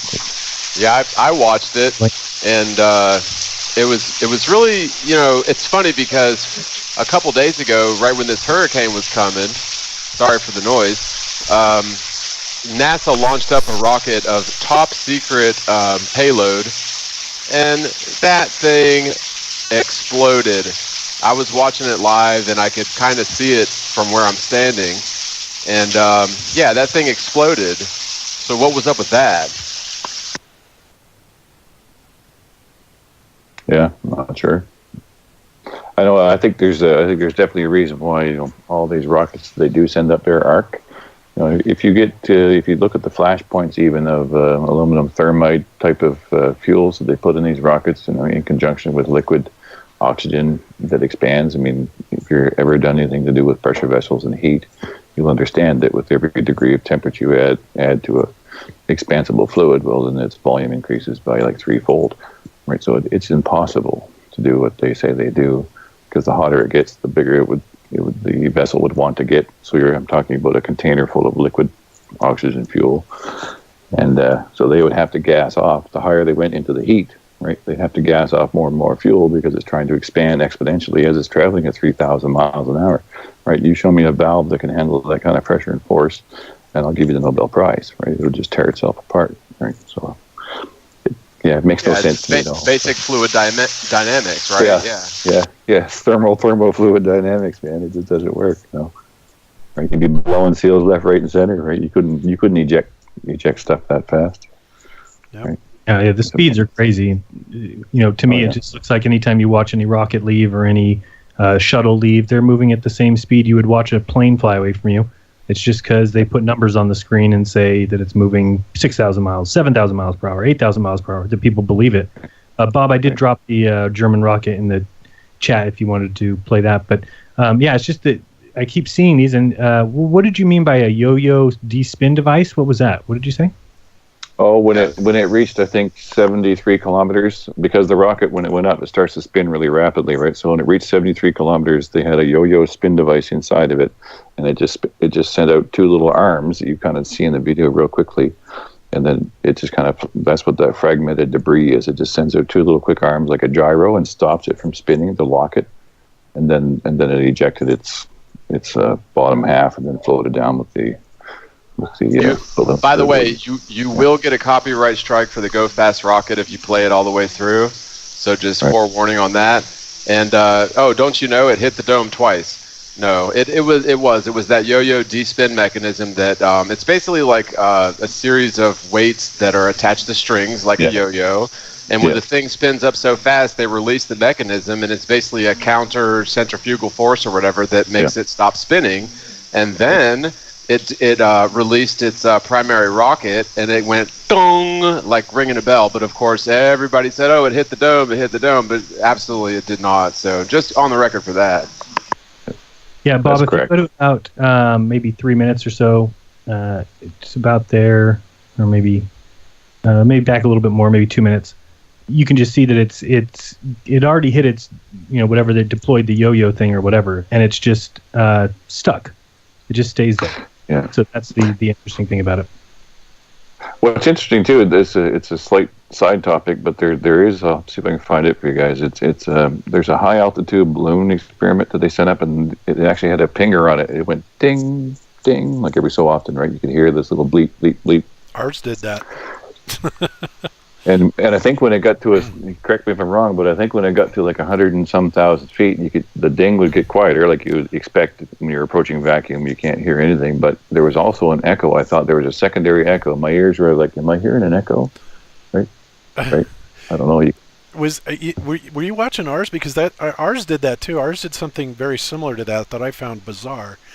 It actually had changed pitch when it got up past a certain elevation. I expected it to get quieter, but I did not expect it to change pitch. Almost like it was change pitch. Yeah. Yeah, it was bizarre. Yeah. So if you could send me some information or a link to your video, and then what the specs were on your ping device and what you were using, and the frequencies you were trying to emit and stuff, I could look at that. But I wanted to look at that too, because that tells you something, right? That's if there's an echo, it's bouncing off of something above it, and the pitch change would indicate. I'm not sure how you were generating your sound, but it would certainly change the wavelength. Yeah, that's what I wanted to look at. Why there would be a pitch increase, right?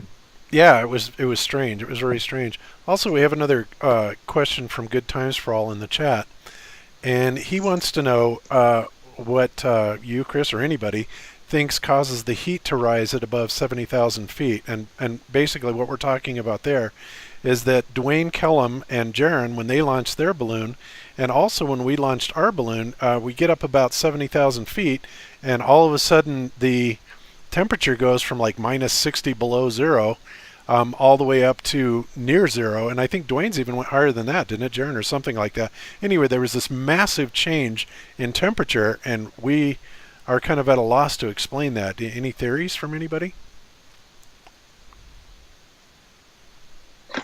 But yeah, I think that's exactly where you're transitioning again. Like you go up and you start to lose, the noble gases start to separate by their charge density. So you're exiting the nitrogen hydrogen level. You're getting out of the natural air. It would transition into a bit of a vacuum, and then you get into your higher noble gases, like pure helium and hydrogen. They're more electrically active. So you have to kind of separate your gases by electrical activity, ozone, different carbons, and so forth. And so depending on their charge of the gas, some will actually change their temperature based on that separation. Like when you're doing like plasma welding and so forth, right? CO2 is an active gas, and argon is an inert gas. So it depends on the type of gas and how much charge it can hold. So that would be relative to the temperature. So it's interesting. That's why when I was going to send up a balloon, I wanted to take some samples as I went up at certain levels to see what the constituency was. So the higher you go, the more charge you can get. As you approach the dome, you're going to switch polarity to that positive side or negative, whichever it's biased to, right, in that localized area. Yeah. So do you think then, Chris, because I did a presentation basically when I was kind of doing a reiteration of Wal Thornhill's dipole effect, in trying to explain gravity. And at that point, I was presenting some information by Richard Feynman, where he had done this study, and basically he was saying that the natural static potential of the Earth starts at, of course, Earth ground, and then for every meter that it goes up, it's essentially 100 volts per meter, all the way up to, I think, 50 kilometers they had measured it, which, computed out to be about 5 million volts.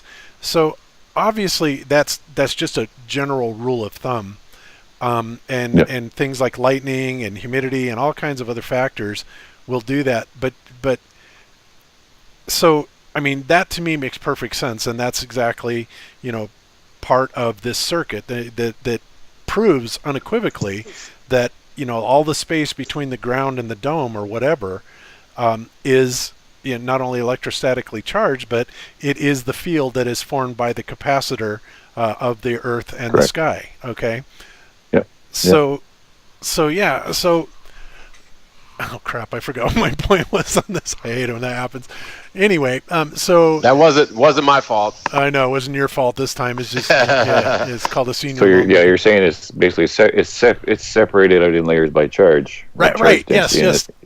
And each level has a certain capacitance to carry charge, and that charge would actually be relative to temperature potential, right? So exactly, different gases could be different temperatures at different layers based on charge, separation. Yeah. Exactly, that's exactly how I see it. Yeah. Excellent. God, I'm glad you followed that. And that gives us atmospheric pressure, right? So when it transitions from the vacuum, and then you end up with the Gaussian sphere that we're calling the firmament and or unknown material of liquid lattice, right? Then that has a much higher charge potential, so it's actually pushing down on us and creating our atmospheric pressure, because we're basically in a bubble of these noble gases separated by charge. So charge creates pressure, and then it's contained underneath of whatever that is that we see as the celestial sphere and the dome and everything else, right? And it's it's so interesting though, if you apply this to like theoretical atomic physics, right, which is something that I don't really agree with, but they say the same thing sort of goes on, separating, the outside wall of an atom with the negatively charged electrons from the inside. It's there's not a barrier there. There's not a glass, dome or a glass bubble. It's just it's a charge, and that makes a lot of sense. It really does. Yeah, because we're saying, in the model we're discussing here, we're saying that we're basically in a bubble inside of something else, and we're in a hollow zone. That implies that we are on the negative biased, but ourselves and everything else is here as matter is positively charged. We're being attracted to that center of inertial 0 point, but everything pretty much else is separated by a natural negative potential. And then so the dome sphere is now the positive again. It flips its polarity, and that's what contains us. And so we see the same thing. Maybe I'll do a presentation on the Costa Rica giant sphere balls and stuff like that. But if you're in a dust cloud, if you zap it with a negative charge potential, you'll create hollow glass balls, right? And if you zap it with a positive one, then you create solid centered types of balls and spheres, right? So it's just based on that charge distribution. So we're inside of that, whatever that is. Absolutely. Absolutely. So Steve and Mike, we haven't really covered, well, I guess we've talked about it in several different facets, but was there anything more specific on your particular model that you wanted to kind of discuss about it or point out to people? Well, first of all, it's not finished. It has all the right angles and positions based on the time grid, but the actual layout of the field itself is now based on perfect circles around the observer. And I think we can all agree that whatever the sun is, it's not creating a perfect circle around the observer, because if you look at its path, wherever you are on Earth, there is variations in declination speed, there's variations in azimuth speed, there's angular size change. All those different things have to be implemented in the movement of the model itself. That will create a real structure with field lines that have true dimensions, and those true dimensions we can then use to somehow figure out maybe where the firmament is, or what it's made of, or what the electrical charge is, or all those kind of things. But what I'm working on now, for what the next video I was about to release, but that's going to be tomorrow, is basically asking me asking for help to figure out a formula to get all the motions of the sun in Cinema 4D based on a formula of the angles of azimuth and declination. Yeah, so, that's going to be hard. Yeah, you're talking four. Yeah. Yeah, well, that's it. The toroid there, that Steve shared in the side there, that donut toroid that shows the dots kind of traveling there. Do you have an animation of that? That there. Have you guys tried to animate and render that? Is that in motion? No. I've seen an animation of that. There's one that exists. I have absolutely seen an animation of this from the web. I bet you I could find it. But so I'll try and dig it up. But yes. Yeah, that should be animation. I mean, I just copied and pasted it. When I see it on Google image searches, it is animated. I don't know why it's not animating here. Yeah. It's not a video. The model, it shows a toroidal shape based on the field lines, but those field lines are emitted by something. Something has to emit those electrical magnetic field lines. So there has to be something charged that is going through the center of those circles I'm creating now, and they're not circles because a magnetic field, electromagnetic field, is very dynamic, especially the field lines are not perfect circles around the charged surface. And if you add all those charged objects in the sky, like the sun, the moon, the stars, or the planets, it's going to be a very fluid field. And and based on the algorithms I use from the heliocentric model, because that's basically what I'm doing. I'm using their algorithms and changing the variables to fit on top of a flat model.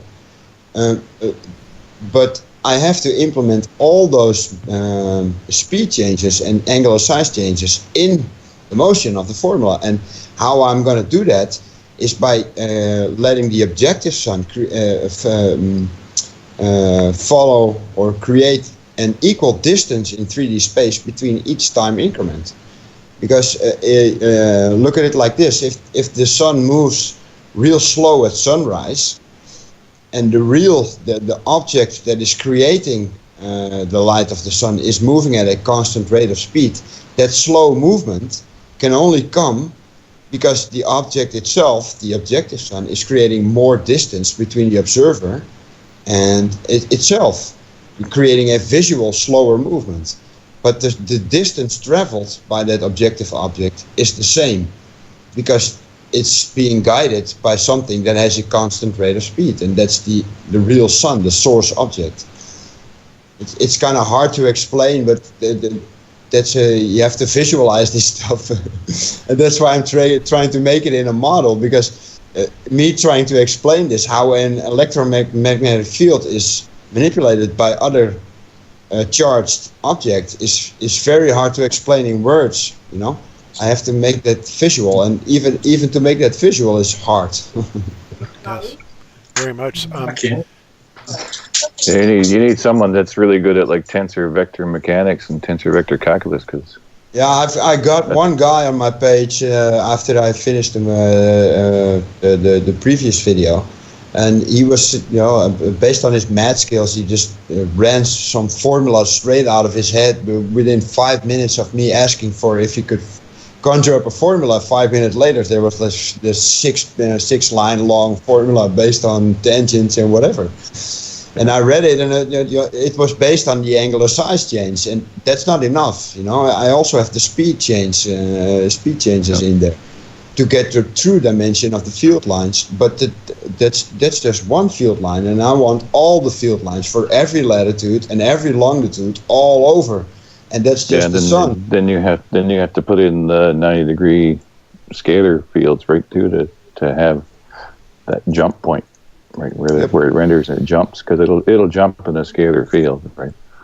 Yeah, but polarization, basically, that's what polarizes it. Every line I want in my model based on an electromagnetic field or current has to be. It has to be from some sort of data source. You know, I'm not going to draw just lines and animate something, because then I'm making a cartoon. I want to make something real, based on real data and observations, and that's what I'm doing now. I'm using the algorithms for the heliocentric model to predict where objects are going to be, and you know, regardless of what all flat earthers believe, those algorithms work, or else I cannot take pictures of nebulas or galaxies in the sky. You know, I can point my telescope at a completely dark spot in the sky with no object there, and I open my shutter for my camera and I just find a galaxy there. So that predictive system works, and we have to use that system and build that on top of a physical construct, what we're doing here, you know, creating an electromagnetic model to support all the motions in the sky. And you know, this is phase one, and you know, it's going to be a long process, because if we're going to base it on real data, we're going to have to gather that data, because 90% of what we're looking for has not been done for us. All that's been done for us is the math. The math works. Yeah, Steve, like you guys, Steve got me on the Facebook there too, so feel free to fire me anything you need a hand with, and I can send you all the kind of research stuff I've done, and as far as trying to map magnetic fields and whatnot. Yeah. Hey, Chris, I had actually a couple of questions. I know. Well, first of all, let me ask Jaron if he still had his question based on what I'm showing on the screen right now. And I know he asked it last week or a couple weeks ago, and you were in the chat, Mike, and you answered it, but I don't know if Jaron actually saw it. So, Jaron, do you remember the question you had regarding this specific graphic? Well, yeah, just the same thing to do with the people all looking 90 degrees and seeing the equator. Oh, okay. What is the explanation from this perspective? Well, the azimuth angle, which is used to put the sun at the 90 degrees azimuth angle on the equinox, that 90 degrees angle is based off the geographic north. And the meridian you are standing on now, because all those white little men are standing on the 0 UTC meridian, that UTC meridian is also from a north-south orientation.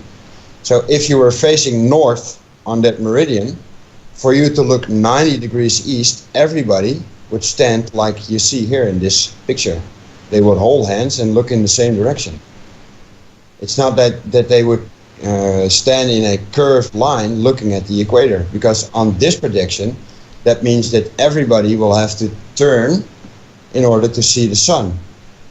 But then the sun also sets in the west, and everybody's west will be at the exact back of him. What that basically means is that the entire north, south, east, west grid orientation field falls apart, because north is a fixed orientation. You get it? No, not exactly. I guess I don't really get understand if you know what I'm saying about everybody turning to the east. You're saying the azimuth, when we talk about the azimuth angle, you're talking about like where the sun would rise from the horizon, correct? Yeah. Okay, and so if you're saying 90 degrees for everyone at the equinox means that it's all rising in at the same point. So everyone is facing the same point. Yeah, it's rising in the same 90 degrees perpendicular from north orientation location. Well, let me just throw this in here. Maybe this will help, because I'm trying to understand this. If you look at the moon over a body of water, or the sun over the body of water when it's setting, you see that instance of light that's basically a beam of light coming across the water right to your feet. And so, that's just one instance of that omnidirectional light. And so it's like very much a subjective thing, not even considering the atmosphere and everything. I mean, is that kind of where you're going with it? Well, At all? Well, the reason I made this graph was to point out that whatever size you make the sun, moon, stars, or planets, you cannot make the geometry work. Whatever flat model you produce, whatever projection you use, however creative you get with the meridians, and it doesn't work. You cannot get the angles to work. Even if you use refraction, you still get your refraction distorts your image, and especially with objects like the sun, you can see that it would distort if you use huge amounts of refraction to displace the light to another place for some other observer. So I use this graphic to point out that it doesn't matter how big the sun would be, it just wouldn't work if it's a solid object.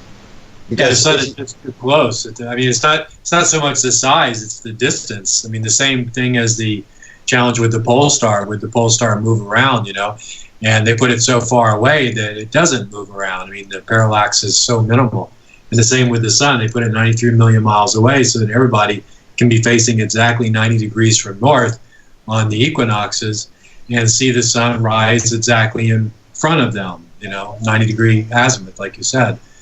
And that only works when you put the object far away, or you do like what we're doing in this case of having the source light be projected onto a magnetic field, which does have 90 degree rise and sets on the equinox. And then counting in like something like the Faraday effect, the rotational polarization, which is the Faraday effect, coming in at vectors with that magnetic field, gives the appearance or the apparent direction of the sun, correct? Yeah, the sun is basically being carried around by the electromagnetic field. That's the Seebeck effect, yeah. I just shared, I wanted to get Steve's and Mike's just their objective opinion on what I got going on in this solid model here. I think it's pretty pretty well in line with what you guys are animating. Okay, it might you're help presenting. us come to... I'll zoom out a little bit here. So I'm starting way out on the outside, and I'm going to work my way in real quick here, and I don't want to keep your time too much here, but so let's put in a universe. Basically, that's the Milky Way in a sphere, celestial sphere, and this is basically a black or a white hole. We're going to call it a white hole. This is a white hole sphere of electromagnetism. So all the light that's coming in here, rendering to us, is being generated from the outside, coming in this magnetic field to our focal point. I'm just going to turn off the white hole and the universal celestial sphere. Get rid of the stars, but that's what that actually is the Milky Way in a three-dimensional sense, right? So as I rotate that, if you're actually on a camera in the ground looking through that, you would see it renders pretty much what Steve was showing in his model of the star trails. And I'm just going to turn it off for now, just so I can explain my question here. So if we're on the plane here, and this is the focal point of the electromagnetic focal point where the sun, all the energy of the sun is coming in down this funneling electromagnetic Seebeck effect and burning gases in this layer, whatever this layer would be, and our focal point to us on the ground is where we see it rendering to us in our WGS 84 dome. This is our sky field, right? The sky dome, so to speak. And the path it seems to take, if I rotate, I think it's this one here, I can rotate that one. Rotate that on the Z. Right, so where it appears to you on the ground is relative to the spin of that larger magnetic field donut, right? And it seems to travel along this equatorial line, which is the sine wave. I just picked this map because it was easier to try to render what I was trying to show, but this would be the equator line on the sine wave of electromagnetic field, which would be kind of what you guys were showing where your sun is doing the wave thing, like the wave, right? It would be oscillating in a sine wave back and forth like this across this field. So why would we be, but it would still do a circle? Or what are you saying it does at the edge there? Well, the actual intensity of the magnetic field would follow the equator line, which is now a sine wave. So you would get the heating and the cooling and all the regular flows of the wind and the air and everything else would be electromagnetically driven. And you would still see, if you looked at it on the side, if I rotate that roughly, this is just an approximation, but if I rotate it on the Z, you'll still see it still goes around in the circle. And where you would see it rendering to you on the ground, it'd be relative to where you're looking at it from here, looking up at this focal point. You would see it coming to you through corpuscular rays being refracted through the lens of our atmos plane here, our dome. So the light would be appearing here where it's actually being created in a gaseous environment or liquid environment, being reflected off the boundary layer of our uppermost plane, and then you see it appear to you wherever you are. And it would tend to travel east to west, right? Following this sinusoidal wave, right? I totally agree with all that, but show me the path with your mouse that the sun would take in 24 hours. I guess that's what I'm confused on. It would pretty much, it would kind of start here, east to west, follow the equator line, go around this way, and then basically come back around and start again. I just don't show it on this upper side here. It would actually rotate around, but in sort of like a figure eight type of pattern, right? It'd be a sine wave this way and then come back around, start again east-west, always east to west. Kind of like the analemma pattern. It would be like the analemma pattern, yeah. It's hard to show it because I can't animate this, and I can't really animate this donut here, but it's following this analemma pattern from the top, right? It would be following that sort of pattern. So if I rotate the larger on that's the path it would take. Right, like a tire on your garage floor spinning around in a circle, you would see it rendering and doing this flip-flop. Right, so the focal point would be rendering to you on the ground, and it would still be doing a circle up here. Right, but you're going to see it appearing to you down here. Right, but it's actually this is the primary source of the light coming down through this funneling magnetic field, and you see it appear down here. And so what is the main objection then with the idea, what they call the Gleason's map or an azimuthal equidistant, in regards to placing it under your dome there? My main, it just doesn't follow the proper distances between points in a like a UGS survey grid, like a UTM grid. Like the distances just don't work out because it pulls everything too much to the center. It just distorts the land masses, so you can't really triangulate or navigate by it properly. I guess maybe I'm just confused by, is this because this map under here is much, much worse? So you're saying this map here is not anything close either? No, we're still trying to figure out like where, like the actual grid map, like a square UTM map, apparently, as far as I know, is accurate as far as the distances between any 2 points. But there's a problem with that because it's all mapped to this UGS ellipsoid, right? And then it's projected down to a square. So even that is still an illusion, right? Because they're just mapping this ellipsoid down to like basically a square map and calling it that good. And then they spread that out to make, right? They spread that out to make the square map, and then they wrap that square map around a ball and call it the sphere, right? So there's, personally, I don't think anyone has the right map, right? Well, another thing too, and this is just sort of hearkening back to Zetetic, and I know a lot of people scoff at it, but it seems like the just the long and short of it is that all of the geodetic surveying, all of the mapping of longitude and latitudes was historically for like a long time, like way before the 1500s, was done in the northern hemisphere. And it seems like at some point people decided that the Earth was a globe, and instead of doing that very like meticulous, intricate mapping of longitude and latitude lines in the southern hemisphere plane, they just did a shortcut and just clone stamped the values from the north to the south. And if they did that, then none of the maps would be right. Well, that's the problem, we only have a time grid, and a time grid is based on what we see in the sky. Yep. Everything. That's the thing. Like everything that we're mapping to this magnetic field that's actually an equatorial magnetic sine wave on the ground.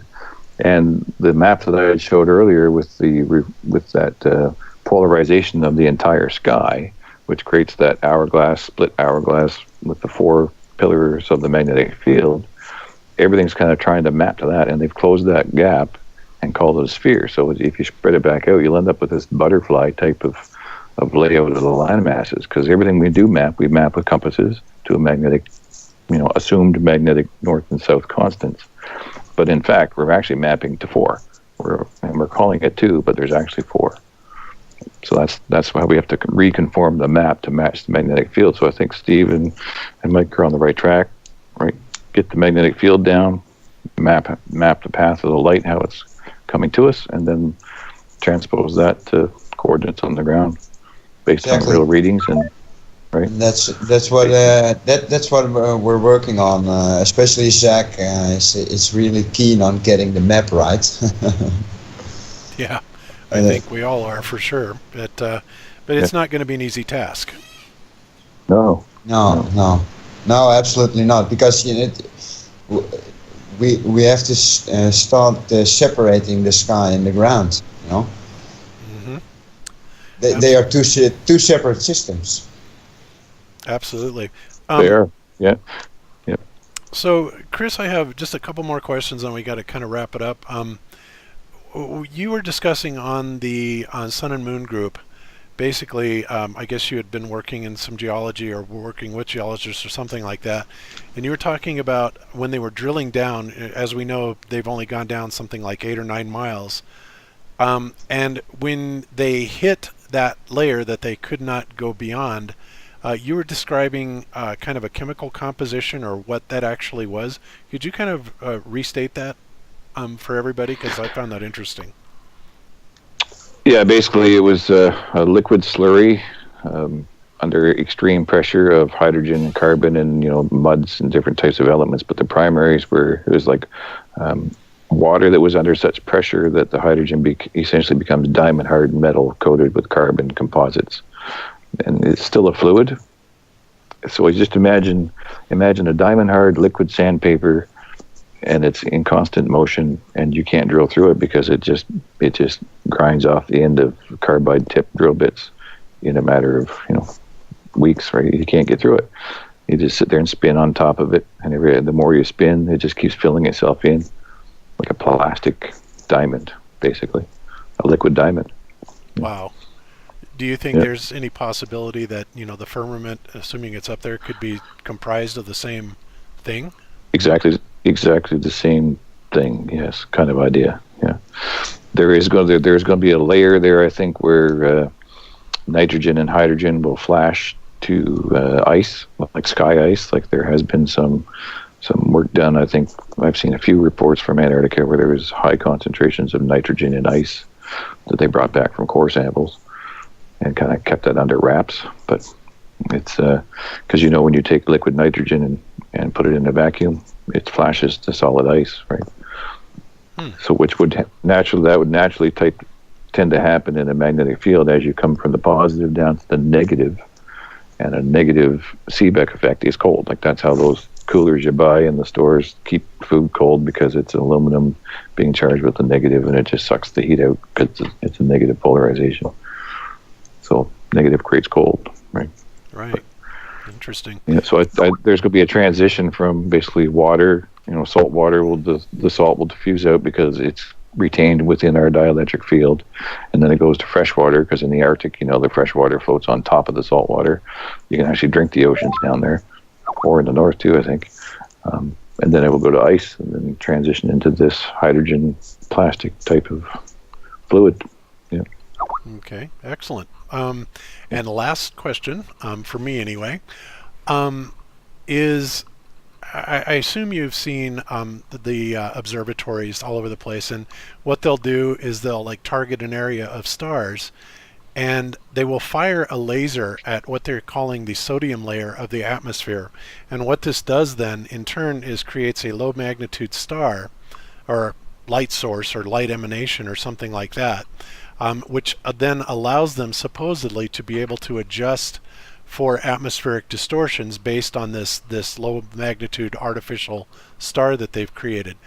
What are they? Is this something that's actually real, that they're hitting a sodium layer, or what is your opinion on that? Is there something else that it's hitting, or how is that working? I'd have to look at that. I'm not really familiar with that process or experiment, but they're firing a laser and it's creating an artificial star in the air above, for range finding of telescopes. Well, not range finding, but what they're doing is they're taking, and they say that they're firing it at a sodium layer in the atmosphere, okay? And what happens then is by concentrating this laser beam at the sodium layer, it is essentially charging it and causing it to fluoresce very brightly, akin to a very low magnitude star, right? Low magnitude, high brightness. And they are saying that by doing that, they are able to get a good handle on the atmospheric distortion, that is actually present, between the ground observation point and the sky. And in so doing, they can modulate the mirror on the observatory to be able to compensate for some of these atmospheric distortions, that you see, kind of like mirage effects or, stuff like that. And I thought that was fascinating, and there's just something about that just doesn't seem right, yet they do it. Yeah. But what is going on there, really? I mean, is it really a sodium layer that it's fluorescing, or I don't know. I can send you some information on it if you haven't heard of it. It's pretty crazy. Yeah, I'd be sure to look at it. Yeah, for sure. It doesn't make a whole lot of sense, no.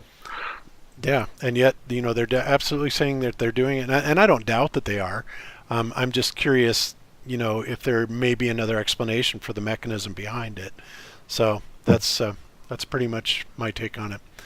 So, hey, real quick, guys, I just want to let you know we just had 2 transformers blow here. We got some tornado warnings, so I'm going to go ahead and bow out, unplug my computer, and carry this bad boy upstairs. But I just wanted to say, great show today. The panel was great. Jaron, Bob, always awesome to hang out with you guys. I just don't want to peace out right in the middle of a sentence, so I'm going to go ahead and go. But real quick before I do, one more time, anybody that's not aware, if you wanted to go to the FE 2017 conference in November, you still have a chance to do it through the FEC 2017 raffle. And you can just send an email to FEC, that's Foxtrot Echo Charlie, 2017 at Gmail. Send an email. You can get the details there. So anyway, I'm going to go, you guys. Love you guys. Awesome hanging out with you. And I'll just go before things start blowing up here. Okay, John. Well, take care of yourself down there and stay safe, man.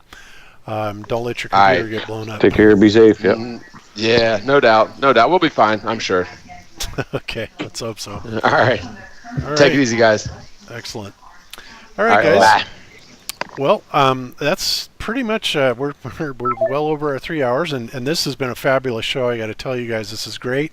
There are so many other things that I certainly want to cover, and I'm sure you guys do too.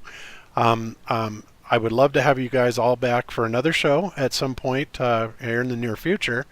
And, we can continue this discussion and kind of watch the evolution of this model that Steve, Zach, and Mike are bringing to us, as well as what you're doing, Chris. So I just want to thank you guys. I wish I could animate like that. I mean, hats off to the guys for animating that, because I'm envious of their animation skills. The best I've done is run a flag up a flagpole and get some guys to run around on the ground. But great. Well, I didn't know how to operate Cinema 4D before I met Steve, and Steve just showed me around in the basic stuff, and the rest is found on YouTube. Cool. It's really easy. It's really easy if you get the basics and some help, of course, because without Steve, I would not have got this far as I'm now. Yeah, the same way with me. Somebody helped me when I got started, also about a year ago. Yep. Yeah. Well, fortunately, we've got some really talented people in 3D modeling in the community, and I'm sure they're always willing to help and contribute where they can. So, if you guys ever do need help or anything like that, we can definitely put a call out to the community, and we always get an overwhelming response every time we do. So that's the beautiful thing about the people in the Flat Earth. Gotta love it. So with that, I'm going to go ahead and go around one more time, and then we will get out of here. So, Steve, I will start with you. If you have anything you want to plug or promote or talk about last minute, go right ahead, sir. Yeah, the only thing that comes to mind is I've always been interested in modeling the system according to Srimad Bhagavatam, which is a Vedic book. It gives a pretty detailed description of everything. And that's probably the next thing that I'm going to do. Probably in the next 2 or 3 months, I'll get started on it.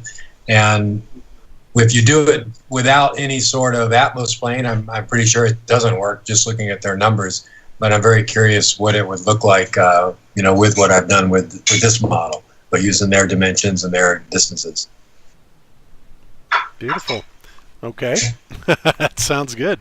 And you know what? I'm really glad you got your internet straightened out, because I was kind of bummed out when you were not able to continue on our interview last year. So yeah, I'm really glad that's happened. Sure, that was like 15-30 minutes. I think I was doing a really bad interference.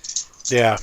So I'm really glad you got it done, and I look forward to other sessions with you guys. And I would love to collaborate on this project to whatever degree, because it's definitely what I've been talking about, and it's right up my alley. So and I think it's right on the money. You guys are definitely on the right track.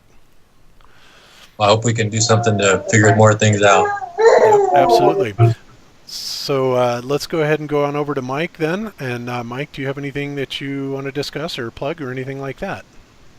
Yeah, I've got another video upcoming. I was planning on releasing it today, but because I was a bit busy today, I didn't get to it today. But everybody should look to it, especially the Flat Earth community, because it's.